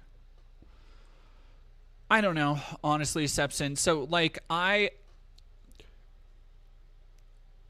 The thing that I think is most important, like I was talking about, I talked about this all last year with so many different people, like Justin Moan, with Luigi Mangione, where you are going to get more people whose ideology does not directly link up to, whether it's because of conspiracies, whether it's because they had a bad personal life, whether it's because of, probably in most cases, it's going to come down to mental issues. Diagnosed, undiagnosed, treated, untreated, doesn't matter. You're going to have more and more random acts of violence like this as the systems of society continue their slow crumbling. You just are. And you're going to get it in more and more unexpected places like this, which is another reason why I am constantly saying, people, just be prepared. Look out for each other. Look out for your community. Be able to keep each other safe, because it doesn't matter what ideology somebody is. It doesn't matter what they believe.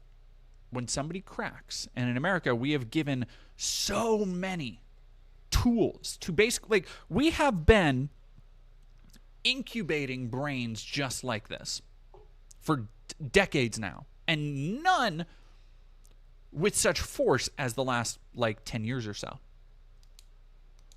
Quartering was blaming trans people bullying her. It's not a her. It's oh, the Michaela Fox thing. Okay, yeah. I thought you were talking about this wish you could commit. Yeah, fucking, I bet Quarter Pounder over there is really, oh, scary. Hey, put me in the ring with the quartering in one of those fucking, like, YouTube fight off things that they do for charity. I'll do it for free. Thank you for $5, Jade. Thanks for all your work. Your coverage of LA was a much needed perspective. Thank you. I appreciate it. Have we considered he hated the water cops? Likely thing for him to hate. Likely thing. I mean, like, people were saying that, like, there was, you know, he had tried to become a firefighter and it didn't work out. Maybe that did pack something into it, but at the end of the day, I think much like the Trump shooter, it's going to be an Occam's razor, where people want there to be such a bigger, deeper story. But the story is all around us. When you look at what society is becoming, how it is ostracizing and pushing people out through no fault of their own, you kind of realize that, like, we know the story of what happened. We don't know the exact details. We don't know every little interaction he had with his family or everything that pushed him this way in school. But we, as Americans, have uniquely created such an environment, such a pressure cooker, where you are continually cutting any kind of public funding for health, for mental health, for people to be able to seek out mental health and healthcare when they need it, while also making sure that everybody, legal or not, has easy access to guns. Because, like, guess what? When there's just easy access to guns for people legally, there's easy access to guns for people illegally. People want to talk about how, like, well, this is just evidence of why bad guys will always get their hands on guns and why we don't need gun control. It's like, no, the reason that they're so easy to get their hands on is because we don't have better gun control. And you take all of these factors and you compound it with shit like an economy that's in the tank, a housing market that nobody from my generation is ever hoping to get housing unless they fucking win a lottery, like the climate crisis that just gets worse every year. And then you look at the state of U.S. politics and you can't help but laugh and maybe think about putting a bullet through your head. Like real, we taught a monkey about U.S. politics, it killed itself type shit. It's like, we know the stories of how these things happen. People want there to be some sensationalist aspect. People want there to be some big link. They want there to be a CIA link, or like, ooh, this person worked at BlackRock. But the reality is that, like, society is fucked up. and people are fucked up. And those two forces are going to work upon one another to create fucked up situations for everybody all the time. And people need to not, again, use this as a lesson to not just jump to fucking conclusions. Like when people say do your own research, what people are talking about a lot of times is shit like this. When people say, no, I actually, I do my own research on the vaccines, they watched a fucking YouTube video from a doctor who got disbarred for, like, probably putting horse blood in somebody as a cancer treatment. Like look into the sources of the people who say do their own research. And it's people who are looking through, like, Facebook accounts and stuff. But no, seriously, do your own research in a much bigger capacity. Do your own research into why are there so many people with all of these commonalities who are lashing out? Why are there so many people who don't have an easily identifiable ideology, who are just getting fucking tired and killing people? Much to think about. Hey, Jazz Dog.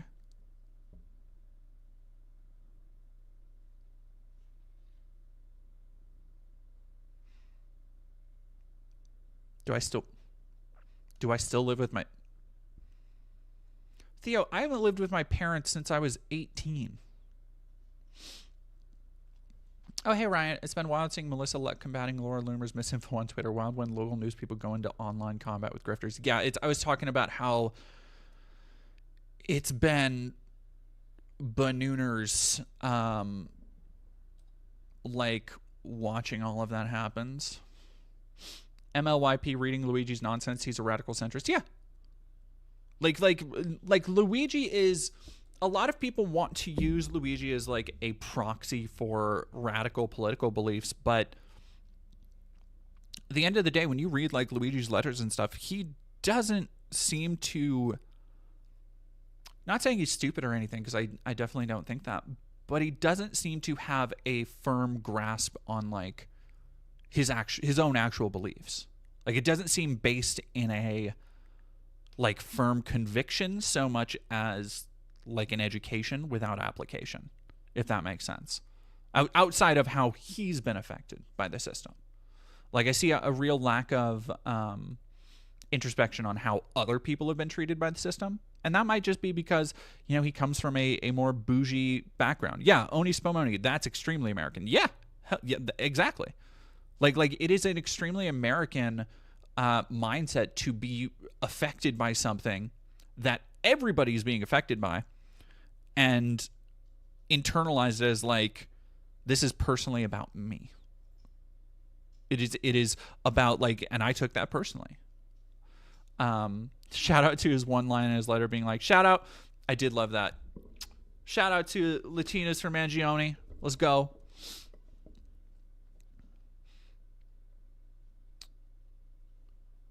Yeah, exactly. Like John Bainbridge, Luigi gives me libertarian vibes. He kind of gets it, but not enough of it. Yeah.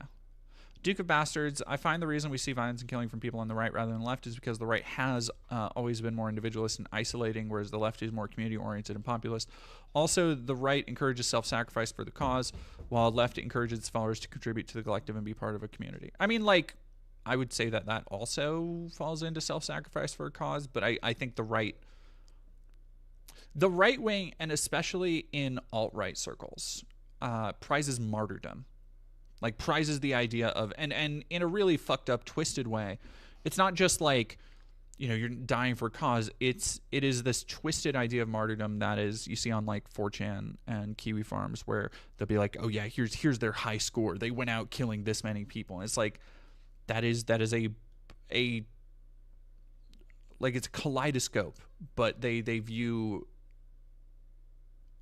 it as this martyrdom for their entertainment, this nihilism where nothing else matters except for, you know, posting memes and soy jacks and shit. And it's just so fucking, yeah. it's a bummer. It's a bummer. Alrighty, I'll be right back. I'm gonna go get a drink, and then we will continue. What do we have? Oh, we have Mamdani shit to talk about. Yeah, I wanted to talk about let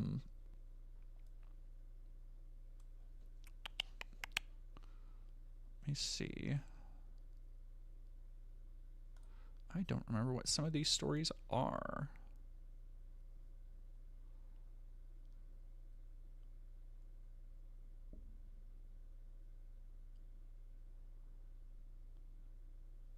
Yeah, okay, no, yeah. We are talking about the Mamdani moment, the pushback to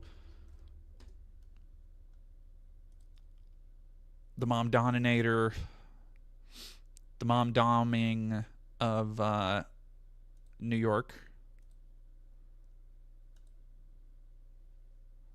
And the effect that it may have on the mainstream Democratic Party. Inshallah, so to speak. Because there's a couple different things I want to talk about. We're gonna talk about globalizing the Antifada. Are y'all ready to globalize the Antifada? I'm ready to globalize the Antifada. Socialism, yummy, yummers. Okay.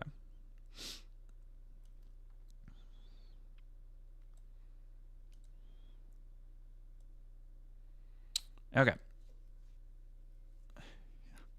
I hope Mamdani is as much of a radical socialist as Fox makes them out to be. Let me tell you, he's not. Like nobody ever is. They've been calling fucking Bernie a Marxist communist or whatever for decades. Nobody knows what this fucking means. But I want to anyway. I'll talk about it in a second. I'll talk about it in a second. Is Intifada related to Antifa? No.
IRCC 95, that's actually a really good point. Thank you for bringing that up. We should refocus what we consider violence. Well, so here's the thing.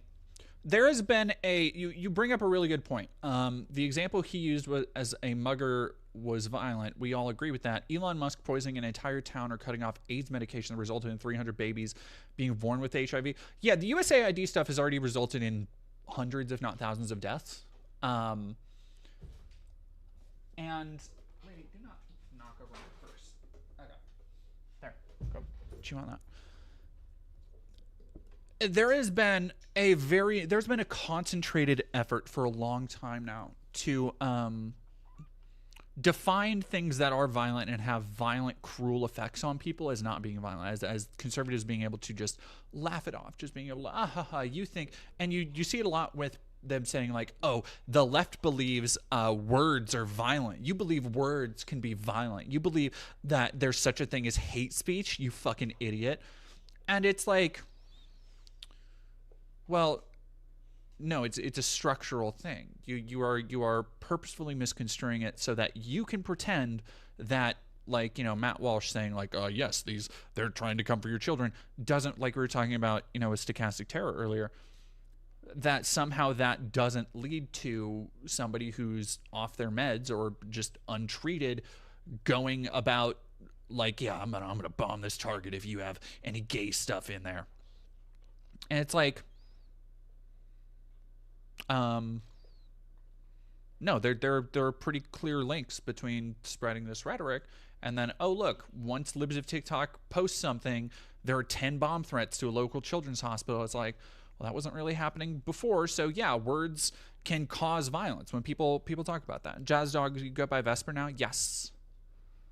Really pull off gray in a way most people can't. Thank you.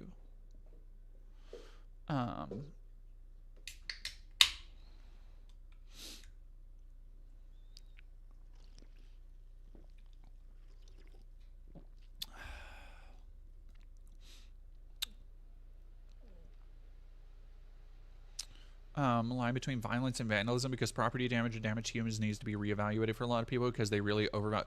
Oh yeah, transitory. This is the thing. One of the moments I think that I really clicked for me, where I don't want to say my Christian upbringing or my understanding of Christianity was like instrumental in me becoming a leftist, because I think it was, but not in the way people might expect. It was because all of these things I'd learned growing up about, you know, taking care of your neighbor, the right thing to do, Christian charity, all that shit, really painted how I came to think about like modern Christians, and especially modern evangelical and right-wing Christians, where I'm just like, it's so un-Christian to talk and act the way you do. Like, this is not the thing that I learned, you know, the thing that I was told about. And I think vandalism is one of those things where when you see how much more, especially in America, people are valued over property, how the narrative becomes, how easily the narrative slips into. And you see, I mentioned it a little bit in the documentary I did in LA, how easily any protest slips into, well, they better not be blocking traffic. And it's like, oh no, they better not make you 10 minutes late because they're protesting people getting beaten in the streets, and they're protesting children being ripped from their parents and being sent to countries they've never known. And they're protesting members of these communities that built this city, being just ripped away for no fucking reason. And you're going to sit there and be like, I better not be late for this appointment, otherwise I will be morally justified in murdering a protester. And it's like, it is so... It's that kind of shit where you think about, like, even as a kid, again, it never sat right with me when people would be like, yeah, if you steal my car, I'll shoot you. And it's like, you think somebody's life is forfeit because they stole a car, something that you probably paid to have insured, something that like was probably done out of some form of necessity. Lady, do not eat that fly. Hey. I just see her playing with a fly, and I think she actually napped it. Like she...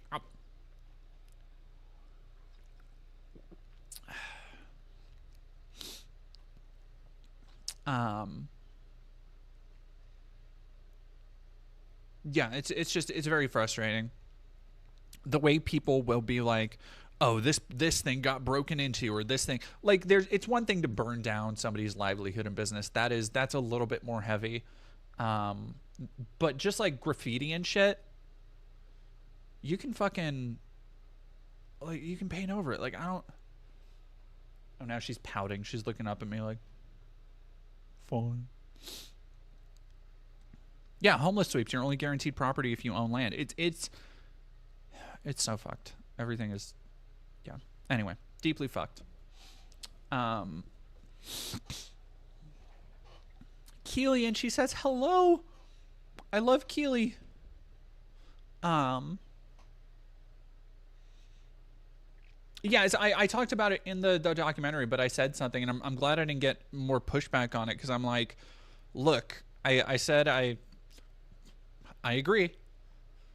Graffiti is property damage, but like, if graffiti is the worst thing that happens during a protest, considering the shit that people in power are doing to make everybody's lives worse. That is the least you should expect. That is, you are getting off so fucking easy if you just get a little vandalism. Like, get the fuck out of here.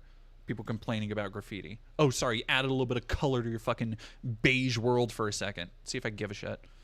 What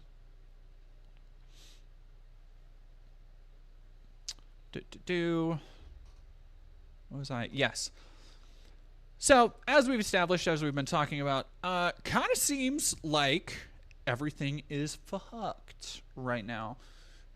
And we, as tentatively, I'm gonna use the word Democrat, right? Because, what are you doing? Do not eat fly. If there's a fly, do not eat it. Dog. Oh my goodness, thank you so much, IrishDC95, for 100 biddies. Videos you see online of shopkeepers catching and beating up thieves, those kind of robberies are 0.64 of all thefts. Larceny, burglary, GTA make up 25.36 of all thefts. Remaining 74 is wage theft. That's minimum wage violations, overtime, rest break, and off-the-clock violations that result in tens of billions of your wages being stolen. Doesn't fucking surprise me. I've had... Because guess what? Here's the... Here's a little bit of tea about my former job. I was recently... Who was I talking to? I was talking to a friend recently, and they were bitching about they left a job because they were like, yeah, no, I fucking left this job because the manager, local business owner, was taking tips. And I was like, oh, from you? And they were like, yeah. And I was like, because I had also had something like that happen years and years ago, where so for a while I worked at a local kind of bar and grill, and I really liked it. Unfortunately, I put in a lot of hard work. I felt very like attached to the business. It was, you know, I'm like, oh, it's a small business, kind of mom and pop place, but very, very successful. It worked as a like wedding venue, or not a wedding venue, but like a reception venue. So they would have a lot of events and stuff. And so I got to be, eventually I was kind of the like event, not a manager, but like I was the event overseer. Like I would bartend and work service, because a lot of it was like open, like kind of a buffet setting. So I would just be running drinks, making drinks, that kind of thing. And there was one time where there was a nice wedding reception, where like they had brought in new bottles of champagne because they wanted more expensive ones, like fucking cha-ching money, right? And I worked my ass off for like 8 hours running drinks, making sure everybody was happy, checking with everybody. And the thing I actually really enjoyed, the one thing I really enjoyed about that job, was you got to see people when they were ready to have a good time.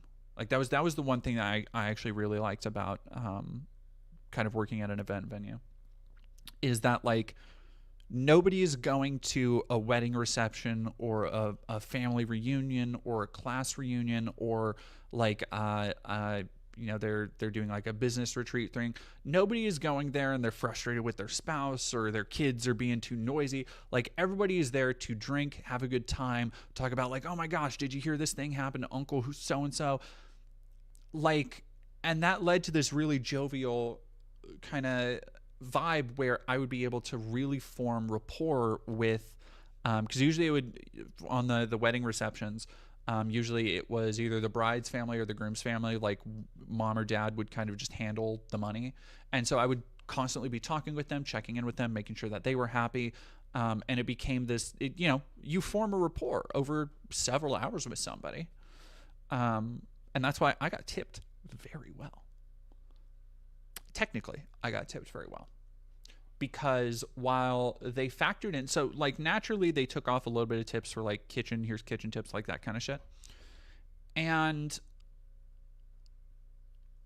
one time I was tipped like The tip after they took out the regular stuff, after they took out, here's tips for kitchen, here's tips for this, here's tips for this, they tipped me in cash. Almost $2,000. Which for me at the time was like life-changing money. And I did not get that. I got $500.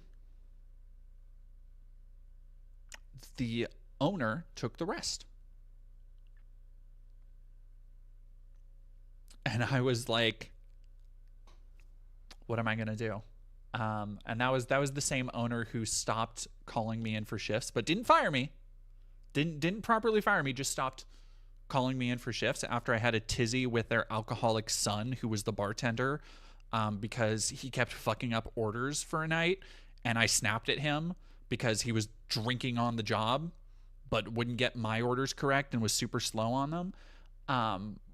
And then so they just like didn't fire me, and it was a whole thing. Anyway, so like, yeah, I believe that wage theft shit, like that happens way more than anybody is willing to admit or talk about. Small business tyrants are a real fucking thing. Like a real fucking thing. Justin, damn, thank you for 21 months. And this was like 8-9 years ago, so don't worry about it now. I'm not like, oh, I just missed out on 2K. Like, don't worry about it. I'm over it, so to speak. But yeah.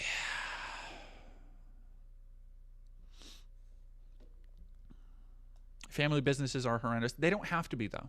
They don't have to be. Like we let them be that way because, like, guess what? In America, there's not nearly enough worker protections. Not nearly. Because if you listen to the critics of Zohran Mamdani, worker protections might be socialist or communist, Marxist, Leninist, Maoist, Trotskyist, maybe all of the above. Who knows? Who can tell at this point? The mainstream apparatus has collectively seemingly really pooped the britches, so to speak, over Mamdani's recent win over sex pest criminal Andrew Cuomo for the Democratic primary of New York mayor. To the point where we've seen multiple conservatives now talking about looking into denaturalizing him. I don't think people understand why New York mayor is such a massive position.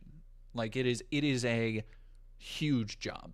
One of the biggest leadership positions in the country, like next to the president, honestly.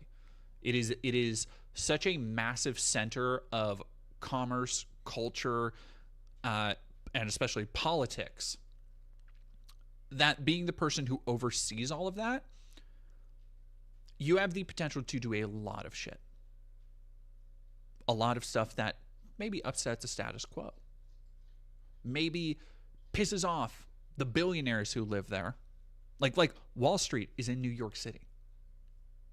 Like all the money that people are trading, selling your information, all that shit, New York City. Pretty sure I saw some people on Fox calling him Bolshevist. Oh, fucking of course they have.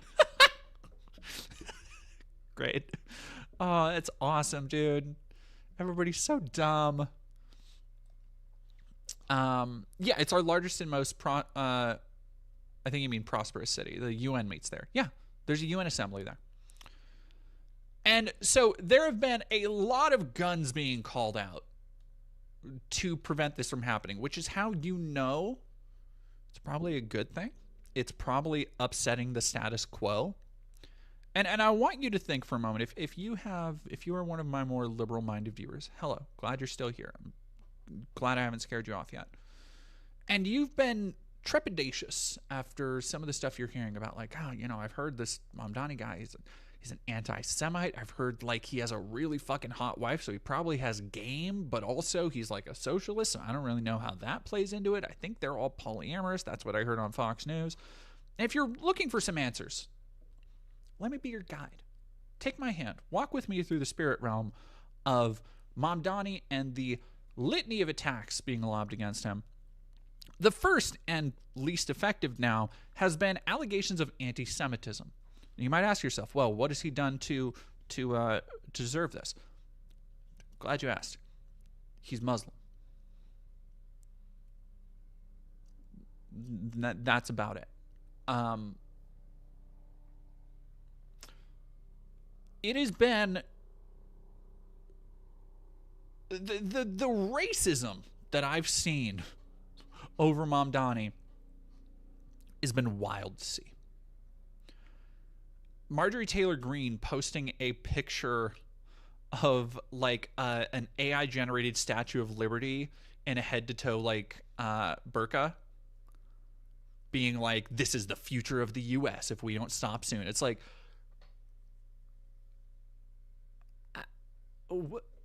that's not, you can look at pictures of his wife. That's obviously not the case. What are you talking about? Now, one person who's been, because she's so smart, just a lightning rod political analyst, friend of the channel, you know her, you love her, Brianna Wu.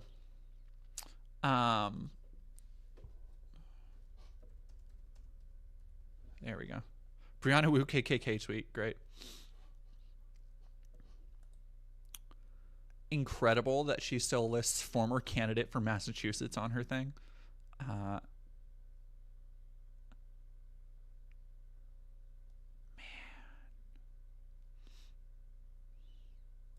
Oh, his wife is look. I don't mean to be, chauvinistic or predatory or whatever. His wife, Zohran Mamdani's wife, is capital F fine. Fine. Okay? Like,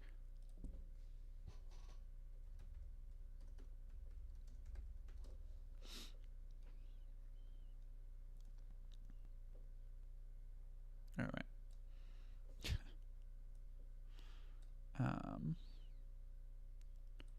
How pro-Palestine artists met NYC mayoral candidate in a very modern way. Like, come on, man. Come on, man. Brianna Wu is blocked too. Don't, honey. Fighting an uphill battle. Oh, Matt Iglesias, great. Man, I'm sorry. I wanted to go to Brianna Wu's Twitter account for her Mamdani takes, and I did not expect to just immediately be steeped in the mire of her trans advocacy. God damn.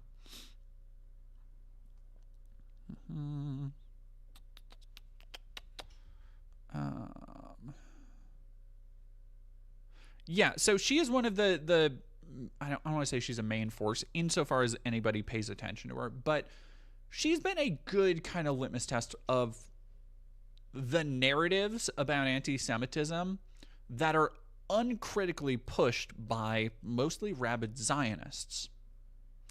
Which, when you really look into, go back over here, when you really look into these criticisms of Mamdani, it comes across as just, here we go.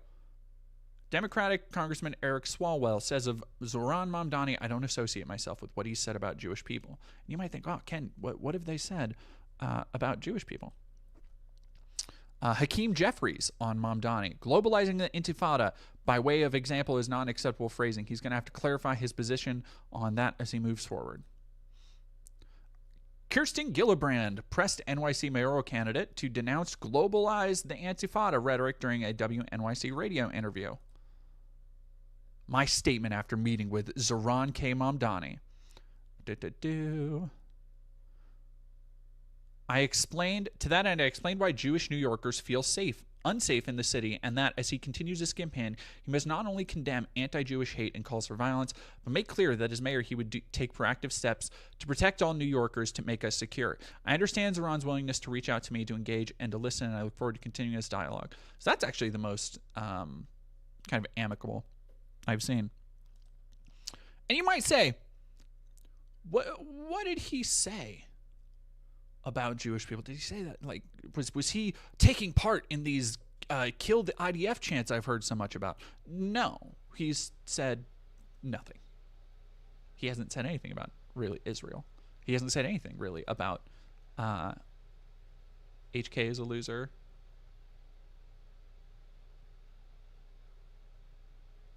Yeah, you may notice again some commonalities between Kirsten Gillibrand, Hakeem Jeffries, Ken Klippenstein.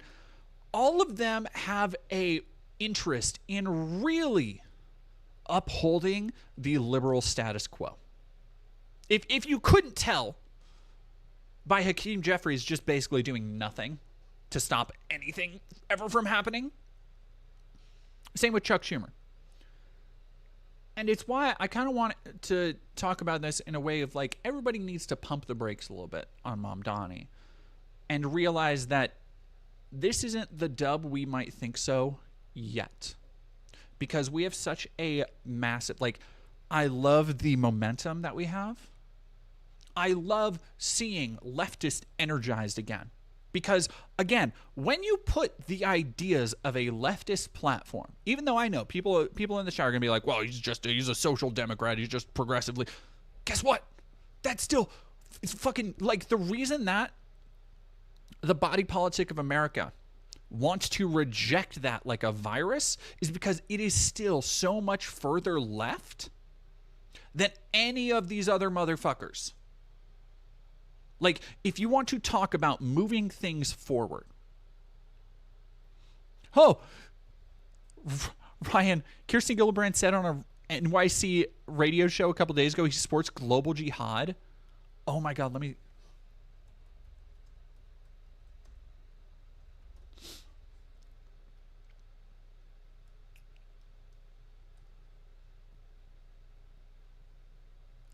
They tried to squash him, now they want to be with him. Misspoke with false claim.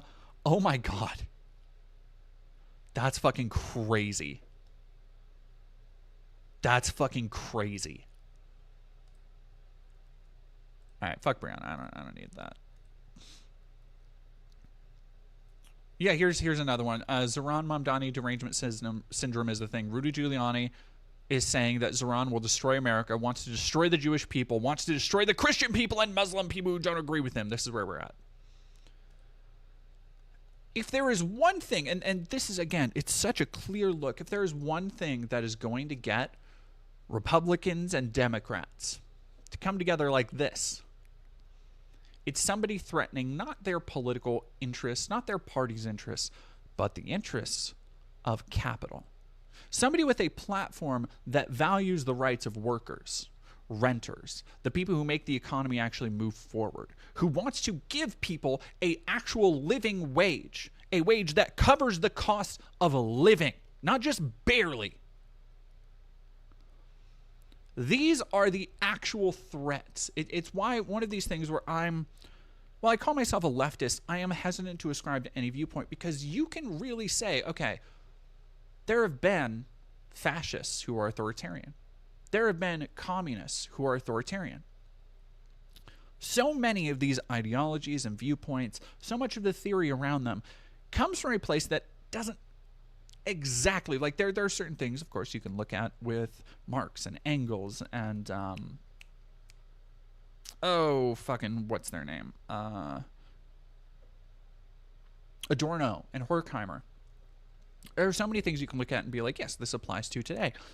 But the world that they lived in were so functionally different from our own that you cannot simply say, oh, I'm a Marxist. Because what the fuck does that mean in a world that's not, industrializing actively, that is over-industrialized? I forgot where I was going with that. Maoist, yes. No, I still forgot where I was going with that.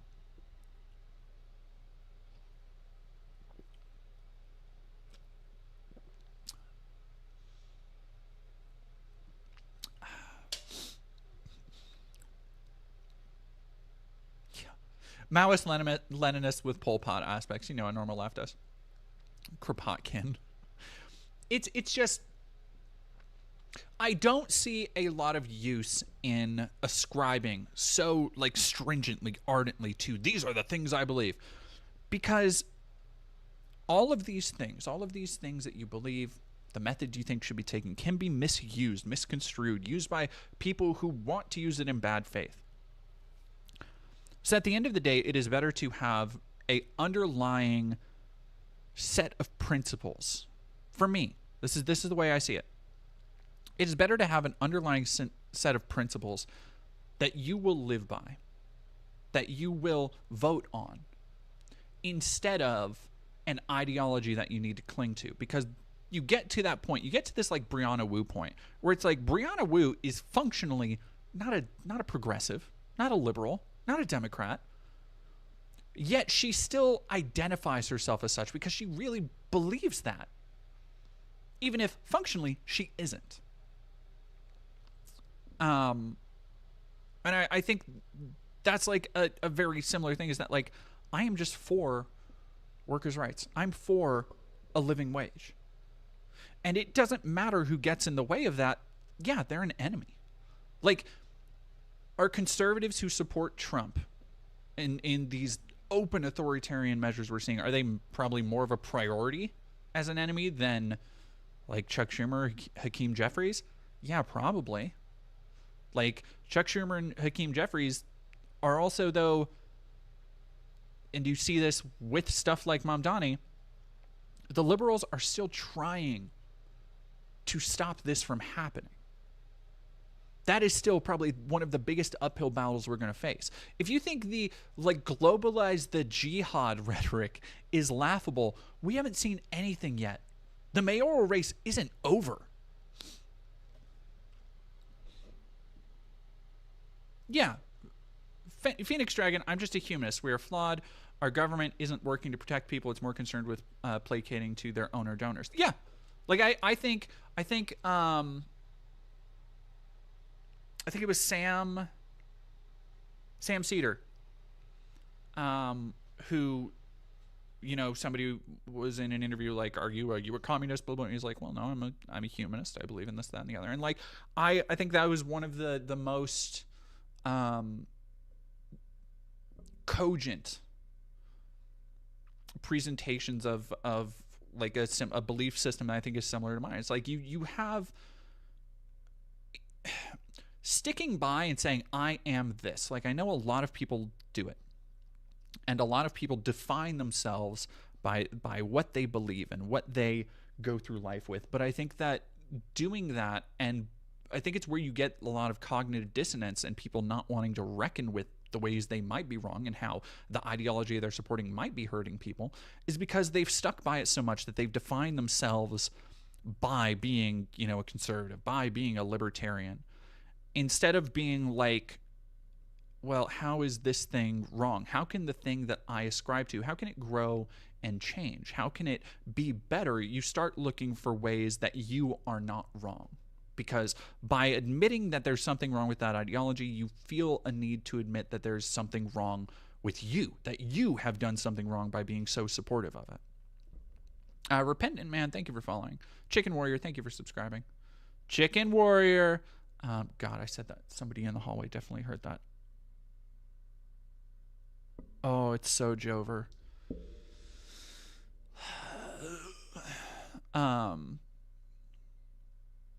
That's pretty good. That's pretty good. Ulama Ui, I recently saw a meme saying that Zohran wants to introduce she-her law like Sharia law, and I laughed so hard.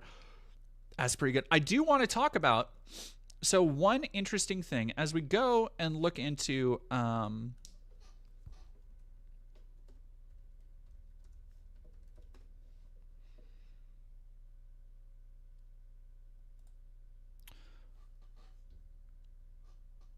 let me see.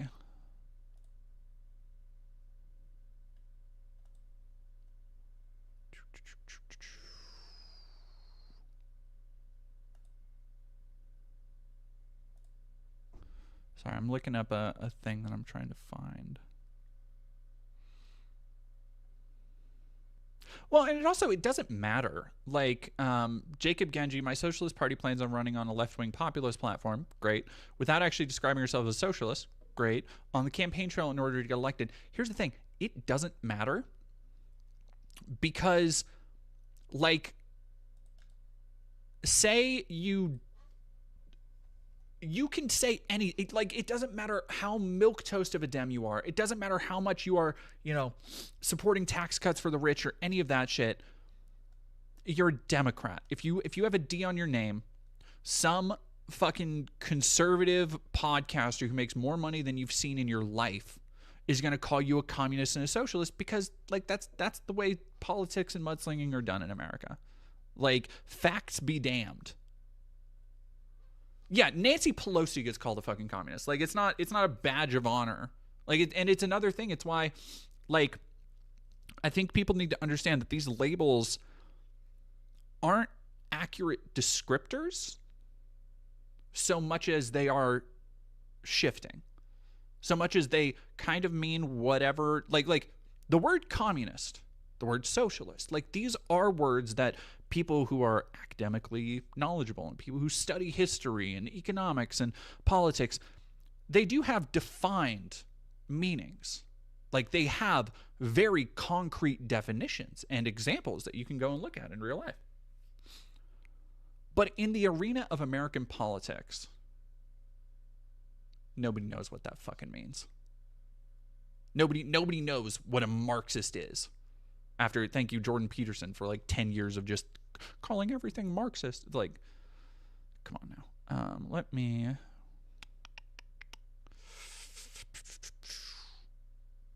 Oh, there we go.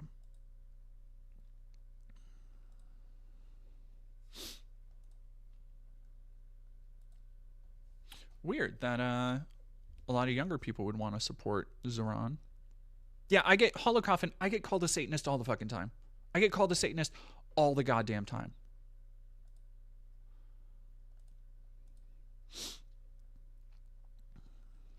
So I want to talk about really quick the idea of messaging and why Mamdani has been broadly very popular. Because he really is, in so many ways, checking the boxes of what a populist leftist candidate should be. One of those things is that, unlike the Democratic Party, he is not just a band. And granted, I want you to think he probably, with as much as he talks about rent freezing, with as much as he calls attention to New Yorkers getting a living wage, and including, rent freezes and being able to, like, just have people live for working a job, the thing that we're all fucking struggling with. A candidate who is willing to live on those principles, who is willing to speak on that, and stand firm and be as eloquent as he is, he doesn't need additional selling points. So it's something to consider that he has not wavered on his support of trans people. And yes, he is. People are noting in the chat, like, it doesn't hurt. This is the thing that, like, helped Obama massively, is that it doesn't hurt that he's a very good speaker. He's very eloquent. He's good looking. Like, he's jovial. He seems like the kind of guy that you just have an instant rapport with. All of that helps. But it is worth noting that where a lot of the Democratic establishment, like we're going to read here, have seemingly just completely abdicated any defense of trans rights, he has not given up. And it's important to note, he doesn't need to do that. He doesn't need to be putting himself additionally out there. Like, the dude has enough shit he's taking flack for. But to me, this is one of those things that I look at and I'm like, okay, no, this tells you whatever happens in the future, however somebody is changed by a political system once they become a part of it, which I have no doubt that there are going to be things in the future that if he is elected, hopefully, there will be things like, there will be concessions just like with AOC. And some people will feel betrayed, but you have to understand that that's the way politics is played.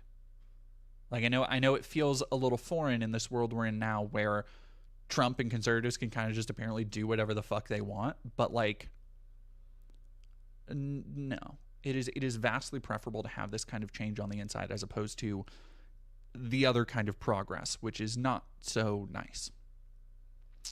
And stuff like this really does make me feel he has a chance.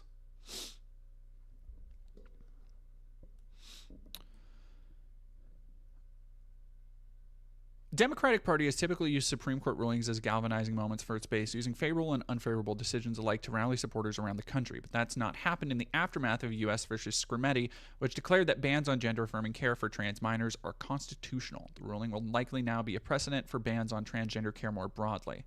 Are you fucking kidding me?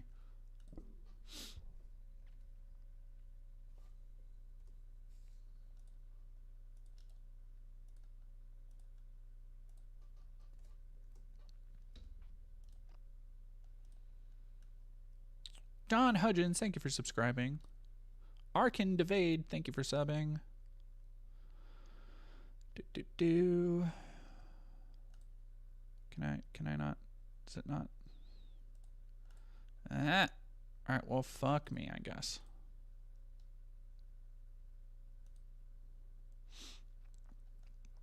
The point is, we don't need to go into that.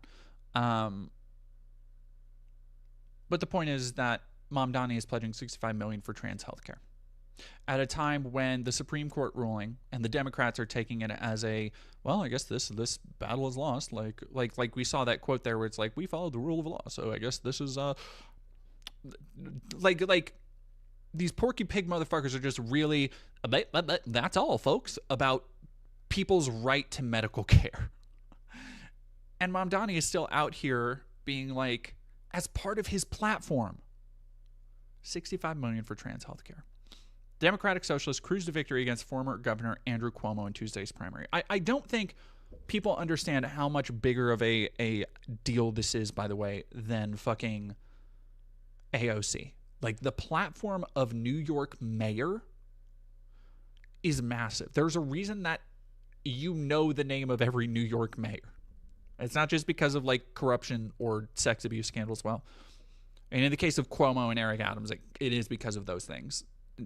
And because Giuliani was also incredibly embarrassing. Historically, it's a pretty important position in terms of power.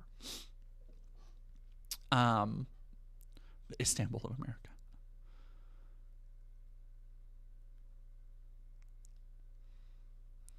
Cruise to victory. God, 33. Goddamn. Capturing over 43% of the vote in the first round of ranked choice voting.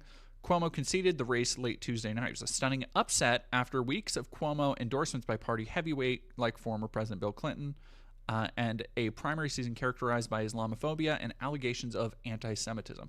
Another thing, this will be another thing to, this is another thing I think is very funny. When you look at it, every endorsement they've really tried to get for Cuomo, that wasn't like, you know, oh, here's Bloomberg spending like millions of dollars. It's like Bill Clinton.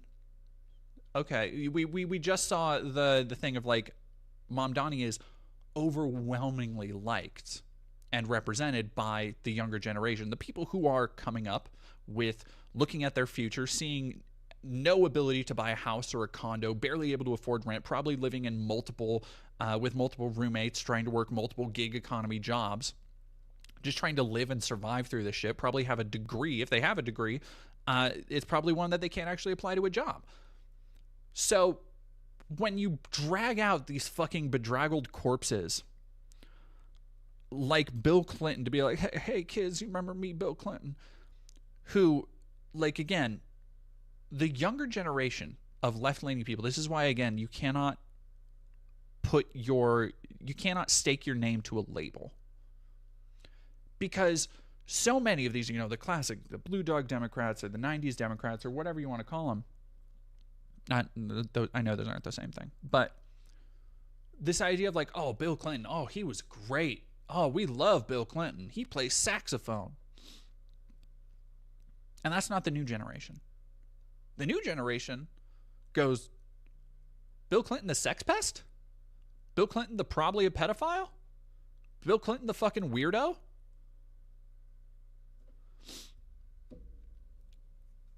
rightfully so on all those things. It's one of those things that is funny. It's like, oh no, they really, the Dem party as an establishment does not know what their base wants or needs. Mamdani, this is why, while he's still running within the structures of being a Dem, Mamdani represents again, it is why you shouldn't align yourself with like party politics so much as your personal beliefs. Like Mamdani isn't a Democrat, maybe in terms of running on a ballot, so much as he is a populist, so much as he is trying to work for the people. And goddamn, do they hate hearing that shit. Over on Politico, they tried to squash him. Now they want to be him. Cuomo for mayor. Oh, this is a devastating picture. The pouty procession. They spent their days demonizing him. Now they want a piece of him.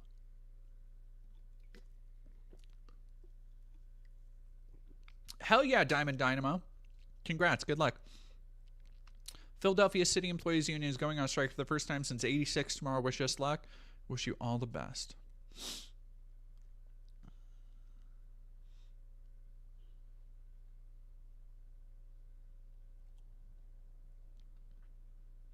Well, and Sepson, New Dems are progressive and socialist, and we don't like the old party. I think so. Elon has been talking about like how like this big beautiful bill is anti whatever the fuck, and we need a people's party. It's like, dude, you are not the person to like. Nobody is looking at like, hey, Elon, what do you think? People, the people, like you're really in touch with the people, right? And it's like, nar. But there is that tugging feeling. Because if there's one thing he's right about, and granted, it's not a unique observation. He probably just saw the fucking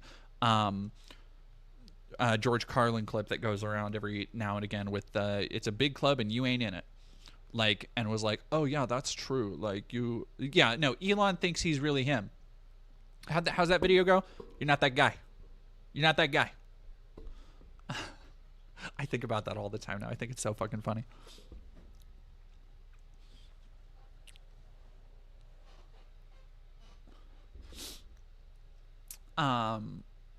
Anyway, back to this. Key players from Cuomo's campaign are lining up to woo the socialists they scorn and scathe as they began to jockey for influence inside a city hall that looks more and more likely to be led by a Democratic socialist. Leader of Tusk Strategies, the political consulting firm whose top executive played key roles in the former governor's mayoral campaign, are warming up to Zohran Mamdani.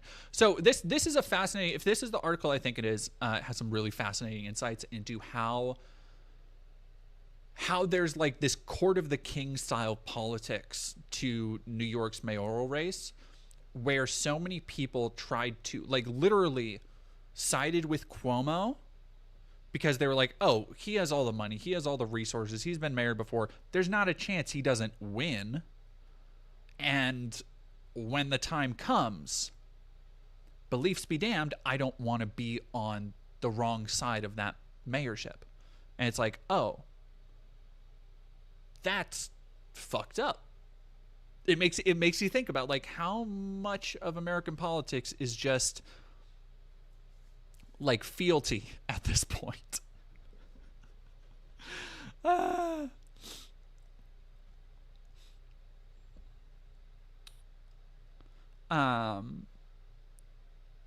softening comes after Cuomo's primary campaign spent its final weeks firing off vicious attacks against the Dem socialists, his record, and his stance on the Israel-Hamas war. Quote, if you love New York and want to see it thrive, even if Mamdani's views in politics are not your own, let's do what we can to help him succeed. Tusk argued in a piece that contended his general election victory is inevitable. The piece neglected to mention his company's ties to Cuomo's campaign. Interesting. Sorry, I need to check for messages.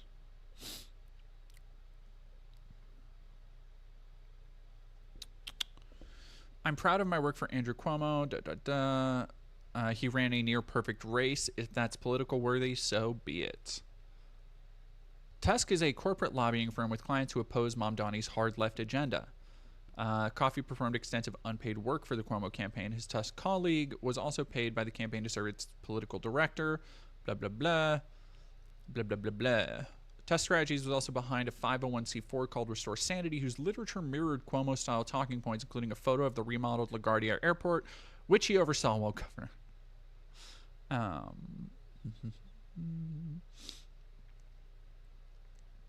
Reaction to Mamdani's win from real estate, finance, and the lobbyist. Here we go.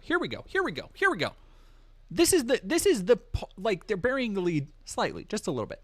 This is the part I need you to open your ears, open your minds, walk with me on this journey. Espiritu Corpse, thank you for gifting a tier 1 sub to CD Barra. Let's talk. Reaction to Mamdani's win from real estate, finance, and the lobbyists who influenced the government on their behalf was deemed a meltdown. Hedge fund executive Bill Ackman, for one, wrote on X he is casting about for another candidate. Mamdani World noticed the private sector panic has given way to curiosity. Calls have come in from business leaders in recent days to the state lawmakers' orbit, though Mamdani spokesperson Andrew Epstein would not say who has been on the phone. Quote, there's been outreach from leading industries and business leaders in New York. Despite some of the comments made last week, there does seem to be good faith interest in dialogue. Zohran will not compromise on his commitments to make the city affordable to working people in the agenda we laid out in his campaign. He's absolutely willing to talk to any New Yorkers about area of shared interest. I want to talk about, let's talk about really quick. I don't think we should have billionaires. That's horrifying to them.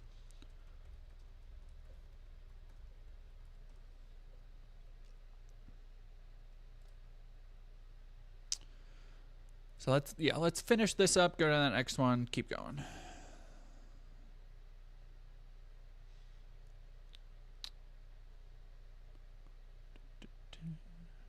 Less than 12 hours after polls closed, Neil Quatra, who was senior advisor to the Cuomo campaign, had kind words for Mamdani and harsh ones for Democratic establishment many felt Cuomo was running to preserve. Quote, his victory will herald a new era of generational challenges to sclerotic Democratic leadership all over the country, he said on X in a series of posts praising the candidate he had just worked against. Congratulations to one of the best political athletes I've ever seen play the game. Mamba vibes. Damn.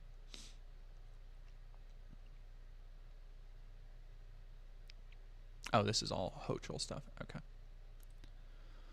From Time, Zohran Mamdani defends his agenda as centrist Democrats push back against primary win. Mamdani has faced criticism not from Republicans, but from within his own party. In New York politics and his Congress have labeled him too extreme. He ran on a platform focused on affordability issues for New Yorkers, freezing rent, making buses fare-free, creating a network of city-owned grocery stores, and offering free childcare to any resident with children between 6 weeks to 5 years old. So all shit, by the way, we can pay out the waz for Israel to keep bombing people, for just like drop-a-hat wars, apparently, for $100 million Tomahawk missiles to be fired at Iran. But one of the biggest cities in the world being able to be, what's the word, livable? Oh, easy there, Tiger.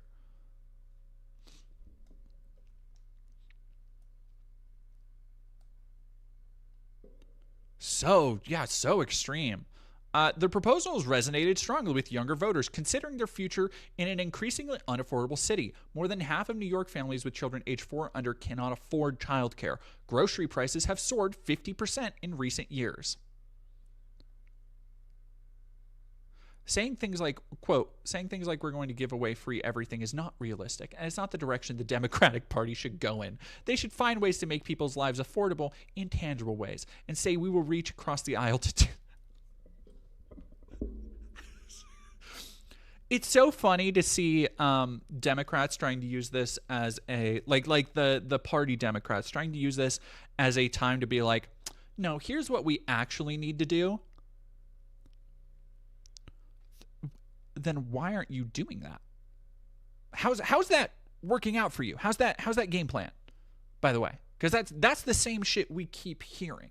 They're like, no, we need it. It's too crazy. It's too radical. Like, we can't, you don't want to make there be no billionaires. They pay all of our bills, right? Like, we can't have no bill. Like, come on. What are people going to do with all that money? if we tax the billionaires, what's going to happen to all that money? It's going to pay for people's childcare? Come on, get real. That's so unrealistic. We just spent hundreds of millions of dollars to bomb a foreign country, but with our tax dollars, and we can't keep roads from closing, and we're poisoning our own cities with Elon Musk's dumbass AI bullshit. But we can't.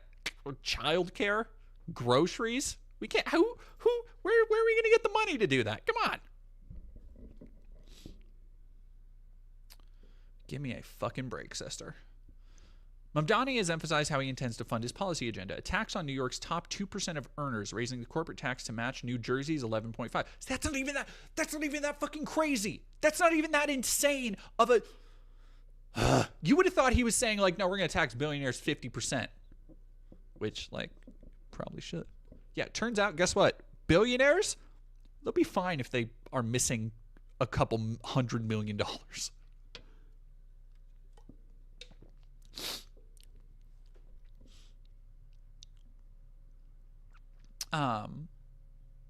Ultimately, the reason I want to increase these taxes, the most profitable corporations, is to increase quality of life for everyone, including those who are going to be taxed. Damn, almost what's that saying? Rising tide raises all boats? Crazy. Kirsten Gillibrand, the threats facing the Jewish community from Zohran Mamdani. She cited his refusal to denounce the phrase globalize the intifada and erroneously claimed he referenced the word jihad. Her communication director later clarified on X. Woof. Yeah, we talked about that. Mamdani has been sharply critical of the Israeli government throughout his campaign and vocal in his support for Palestinians in Gaza. So he's been taking the only morally correct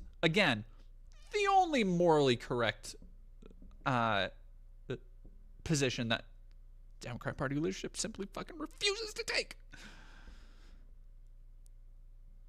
It is his refusal to denounce the phrase globalize the intifada, a slogan historically associated with Palestinian uprisings, has drawn intense scrutiny. Critics argue that the phrase may incite anti-Semitic violence. Mamdani has countered that such interpretations are misguided, which is true. One of the things that I think I saw somebody observe, that one of the things that Mamdani and the just rampant attacks, because it has been years now of people calling any criticism of Israel, trying to paint it as anti-Semitic. And I think there's two things that have made a lot of people kind of in the more mainstream just go no, not really. One of those is the fact that anything you say against Israel is taken as anti-Semitic, which is just not how that works.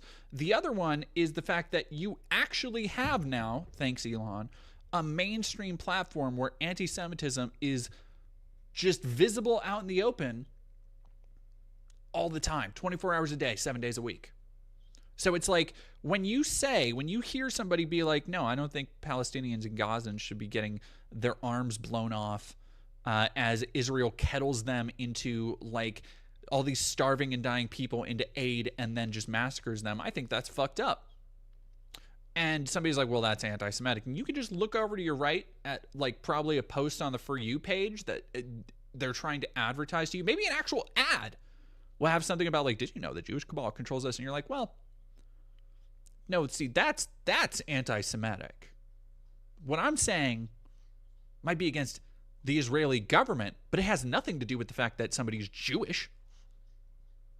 It is not based on their race as a Jew, actual anti-Semitism is. And I think it is almost turned into this boy who cried wolf thing, where again you have just the apex of political knowledge, people like Brianna Wu, who are just out here banging the drum, and it's any serious political commentators who aren't in the Beltway, who aren't just these oh God, what's his name? What's the Ken Klippenstein is a good example, but just that kind of Beltway brained dullard who just sees everything in terms of team sports. If they're not that, they understand that it's not anti-Semitic. Oh my gosh, give me 1 second. Yeah, no, Pirate Emir, that's a great way to put it. Israel is a racist state that happens to be Jewish. Yeah. Oh, hello. Oh, hello. Do you want to say hello? Do you want to say hello? Hello? I love you. I love you.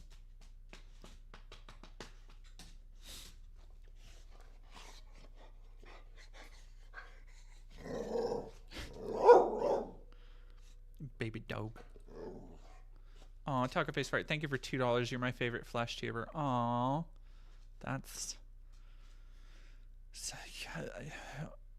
That's usually the comment I get on my OnlyFans, but I guess I appreciate it here too.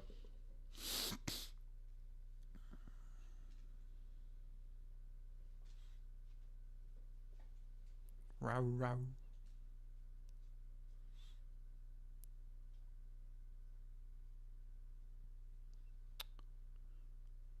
All right, give me 1 second. I'll be right back, and then we'll finish this up.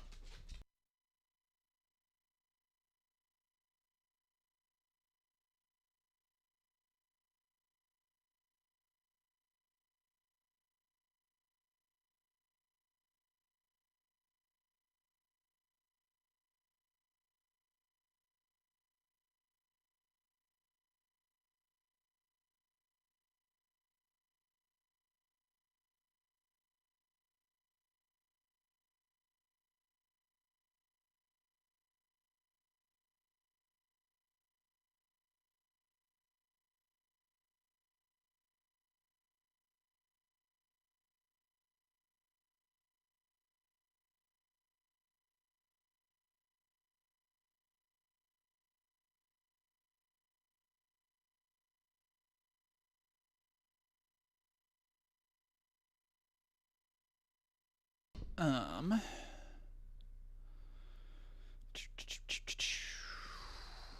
was I talking about?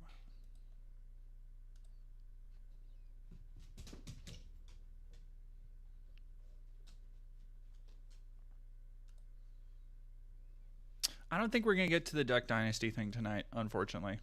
Well, I'll be streaming more now that the documentary is done. I'm gonna be back to kind of a more regular streaming schedule, so like 2 to 3 times a week, or hopefully 3 to 4 times a week.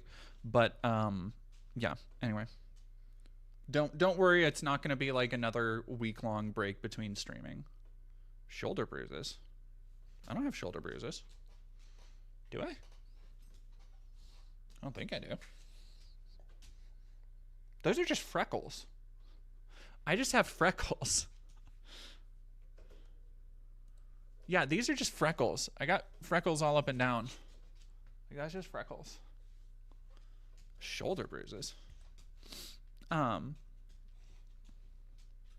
Yeah, like I think that's another very dangerous effect of all this discourse. Lama is saying people whining so much about anti-Semitism makes it sound so unserious. Yeah, like it is that boy cries wolf thing of like nobody takes it seriously when you say it now, and that downplays the actual value I mean in terms of like in a negative way. That downplays the actual danger posed by real anti-Semitism and hate crimes.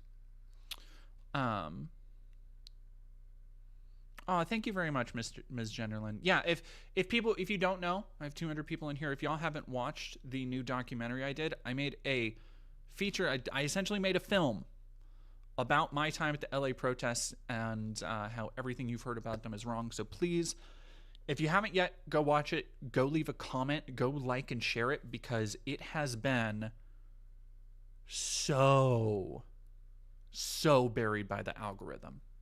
Like, it is... I've never seen a video, like one of my bigger videos, down bad like this. It's fucking crazy. I do not know why. Because like people like it, and it has, like, here's the really crazy part. It has all the stuff that should boost it in the algorithm.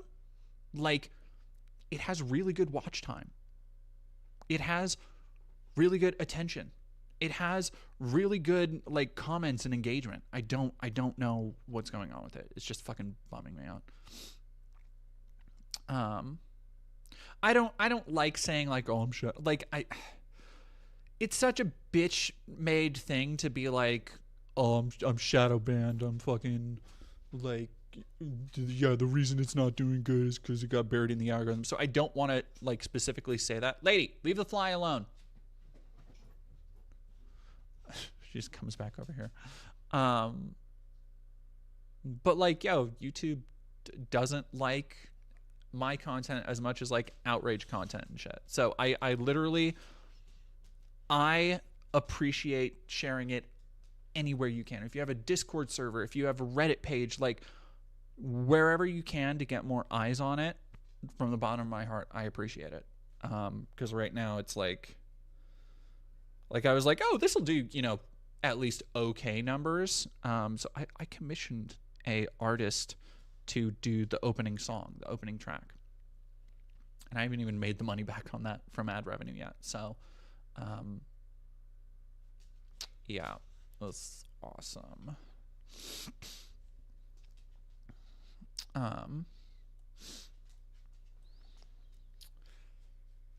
No, she just wants to play. She's not a predator. She not a wolfy dog. Fly is the young ladies' time. Do not encourage her.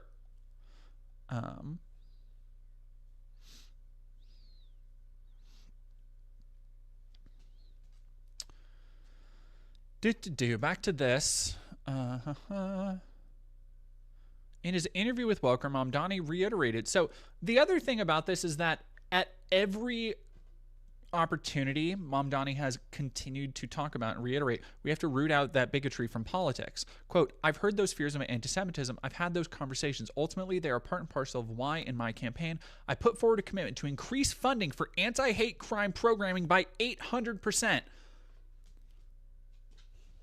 Yes, truly, just a scourge of anti-Semitism. Hello, dog. What do you... Why are you like this?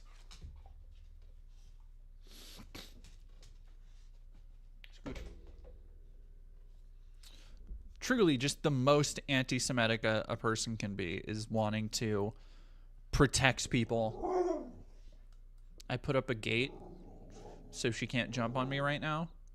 And this is what's happening.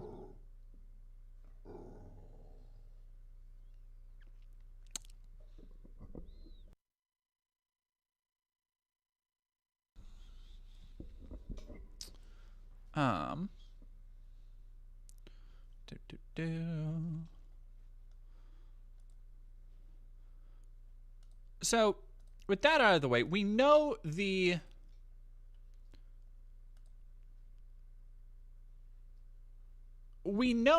dangers, the hardships, speed bumps, whatever you want to call them, that lay ahead. We know the reason why, especially if you're working for the campaign, especially if you're living in New York, you cannot get complacent right now. But one of the other things that is incredibly dangerous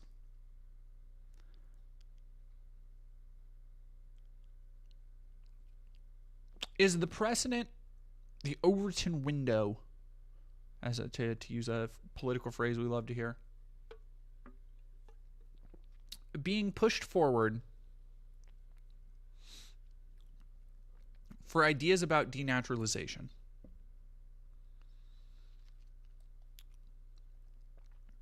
This was today, because just a couple days ago, they have started talking about, because again, this just shows like what sore losers everybody is. When the people actually have their voice heard, they want to rig the game. And you need to understand, because conservatives won't. The people who are in the bag for Trump won't see it this way. But this is them working against the people. Like, Zohran did not run backed by billionaires and big money donors. He ran backed and funded by the people.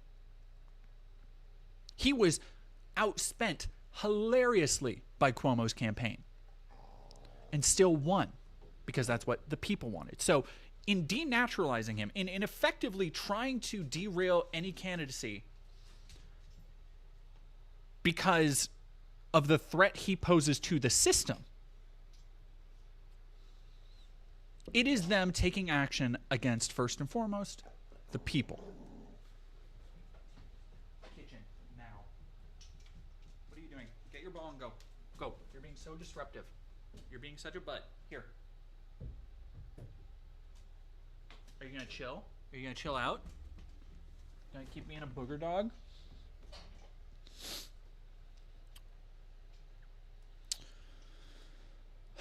As the White House press secretary openly floats the idea of investigating New York City mayoral candidate Zohran Mamdani to possibly strip him of his citizenship after a bigoted proposal from Representative Andy Ogles. Are you fucking kidding me with these names? Like, why is every fucking Republican you've never heard of just named like Brick Digby? Just fucking Jork Benson over here.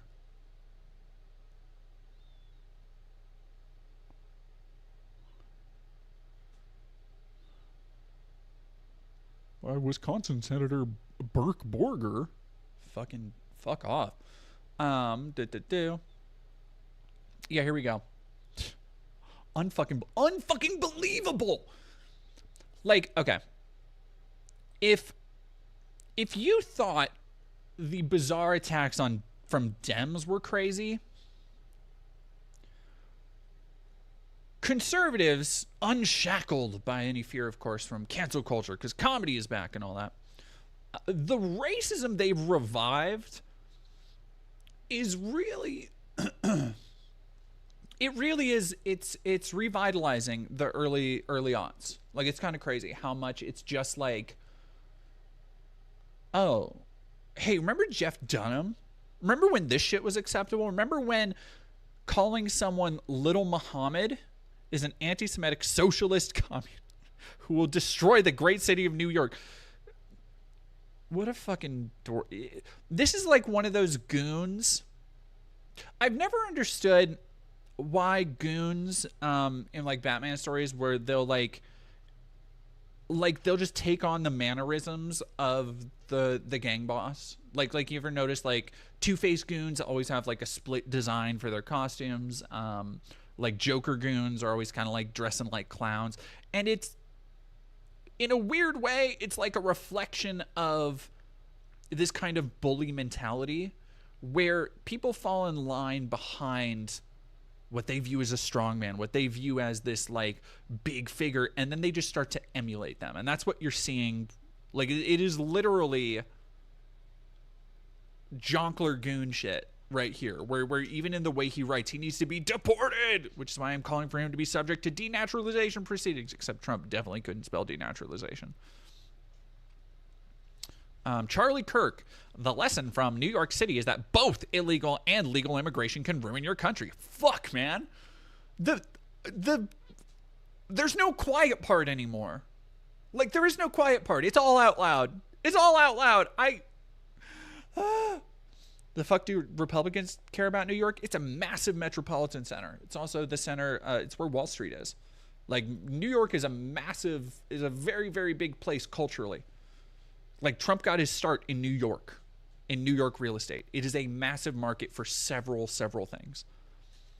Politics being one of them.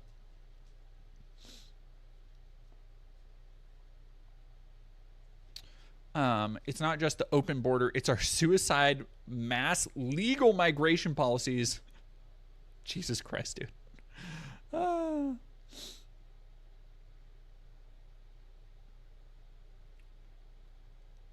That's bonkers. That's bonkers.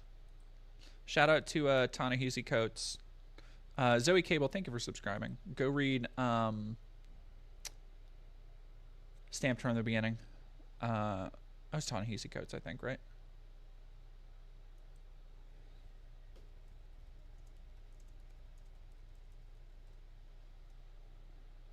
Ah, fuck. Ibram X. Kendi. See, now I look racist for recommending the...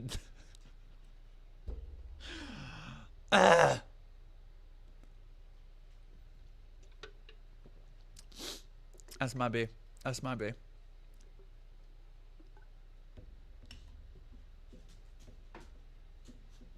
You know what it was? Ta na he si coats e brum x ken d. It was the syllables. They have the same amount of syllables. I think that's the connection my mind made. I was like, why do I think that person is that other person? It's because of that. They're also very well-known writers. Like,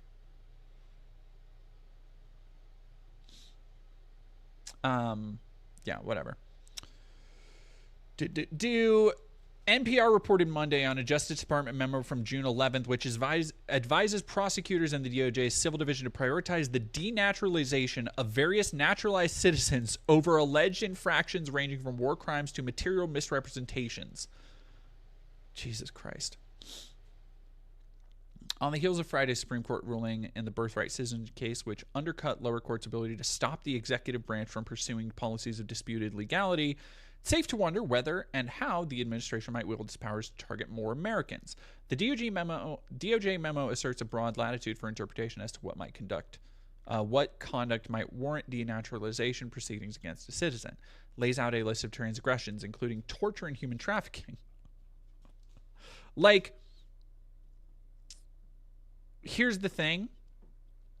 Well, I don't know what Fox of Fate, DD, are you saying all well-known writers look the same?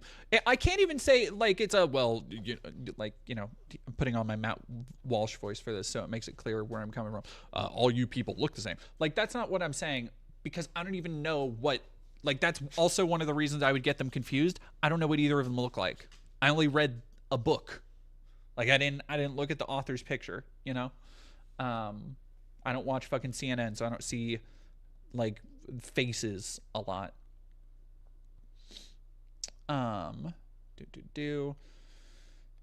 Target an individual that either illegally procured naturalization or procured naturalization by, quote, concealment of a material fact or by willful misrepresentation.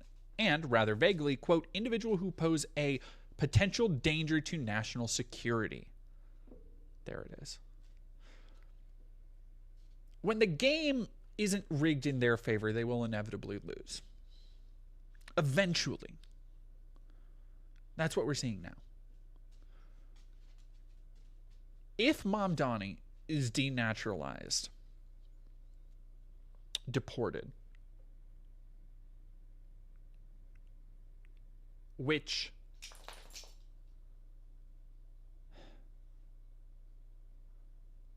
I talked about months ago. What did I say? I said I could see in the first, like, year or so, a sitting representative of some kind being deported. And this wouldn't be that far off. I'll take that as a dub, unfortunate though it may be. But in the eventuality, because I don't want it to happen, because this would represent, we have already crossed so many windows of, like, we can't come back from this, from the El Salvador shit to supporting Israel and Gaza to, like there are so many things that we cannot dismantle, that we cannot come back from as a country already. But this would be the most openly authoritarian, fascistic thing done by this administration. And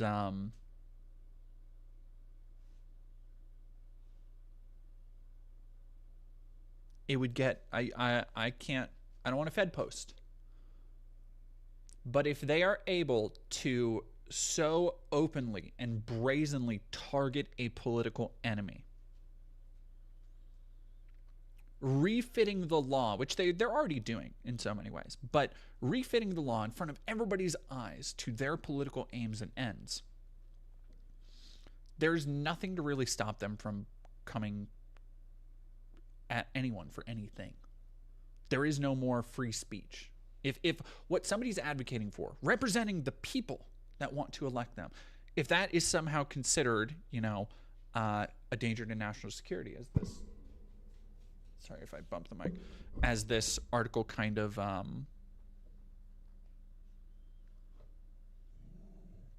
insists,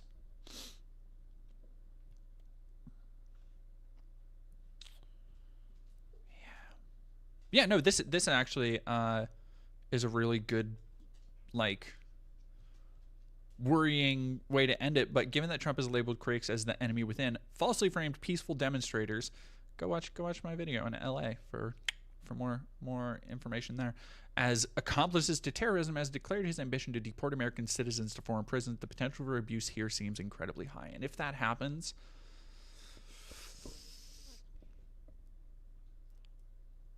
it's going to be an even darker couple of years in a way that I don't think anybody's prepared for. Certainly not the people who are, because there are people right now in the Democratic Party who are like lining up and being like, "Ooh, yeah, we can do that. We can stop Zohran that way." They would be making their own destruction if they support that, and it is literally in everybody's best interest to support Mamdani. It is in the best interest of the people, of the working class. It's the best interest of business owners, of the capitalist class, to at least attempt to use some of that capital, raise the standard of living for everybody. Because guess what? When you have a better standard of living, you have a more productive, happy society. You have workers who will be more happy to work. As crudely capitalist as that sounds, that's just the reality.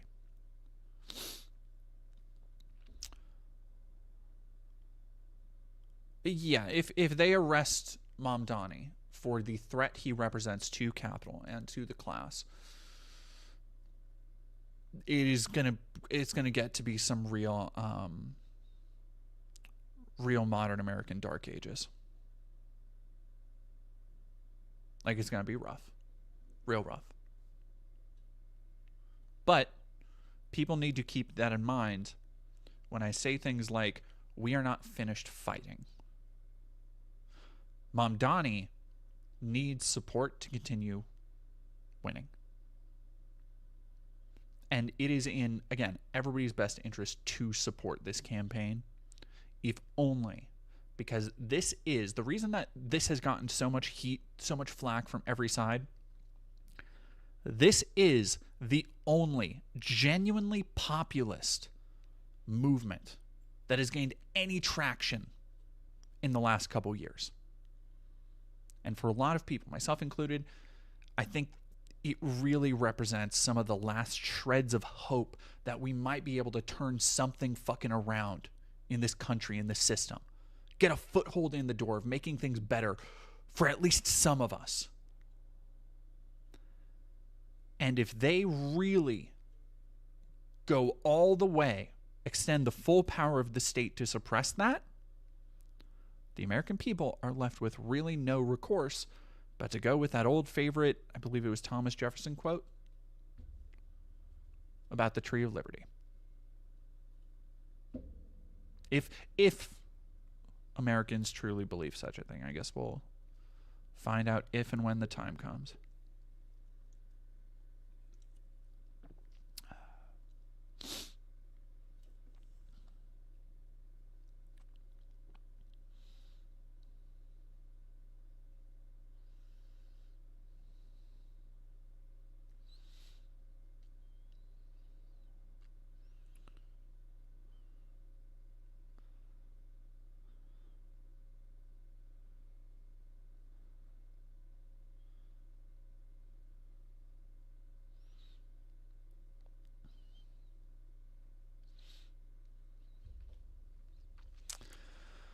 Alrighty.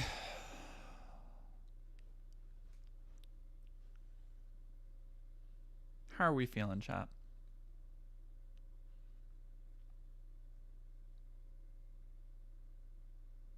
All right, we have a number of options for us tonight. I am going to try and go out and have fun with a friend.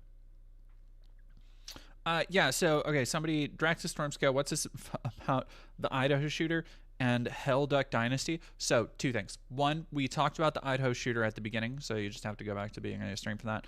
Hellduck Dynasty, I don't know. I was going to go in blind because it's been a minute, and every now and then on YouTube, I still get, I think it's because I watched so many of them, but I still get,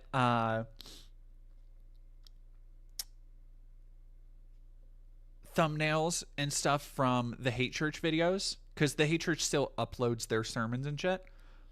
And one of them I got was one of those dumbasses with, I guess Phil Robertson just died, one of the Duck Dynasty dudes. And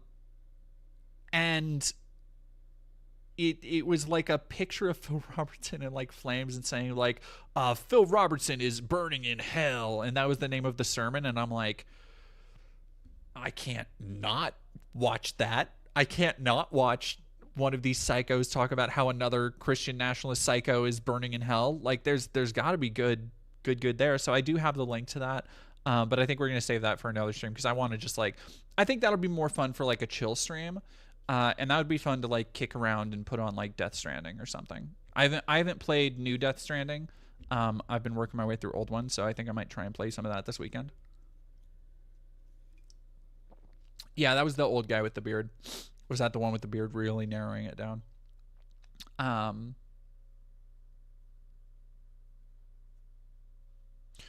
No, I do want to get back to some kind of like gaming streaming, because I miss playing games with y'all. Even if not many people ooh, how did the Hate Church respond to the Newsboys news? I don't know actually. I have not kept up with, and that's why I was so like surprised, because I have not. Oh, thank you, Way to Segway, for 16 months. I have not kept up with those fuckers at all. Like anything with NIFB, do not care. Unless it is me being able to expose them for being pieces of shit. Like I feel I have sufficiently done my journalistic due diligence covering them. I don't like beating a dead horse. Like that's never been my thing. So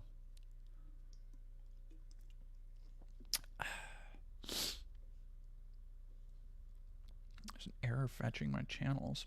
The fuck? Yeah, no, it's great. Death Stranding is rad. If you haven't played it, just go in blind, honestly. All right, we got Riverboat Jack, Maple Takes.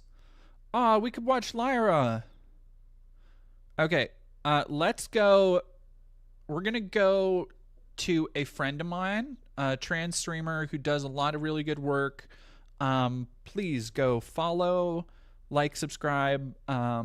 Just go over and at least hit the follow, because Jack is going to be streaming tonight, it looks like.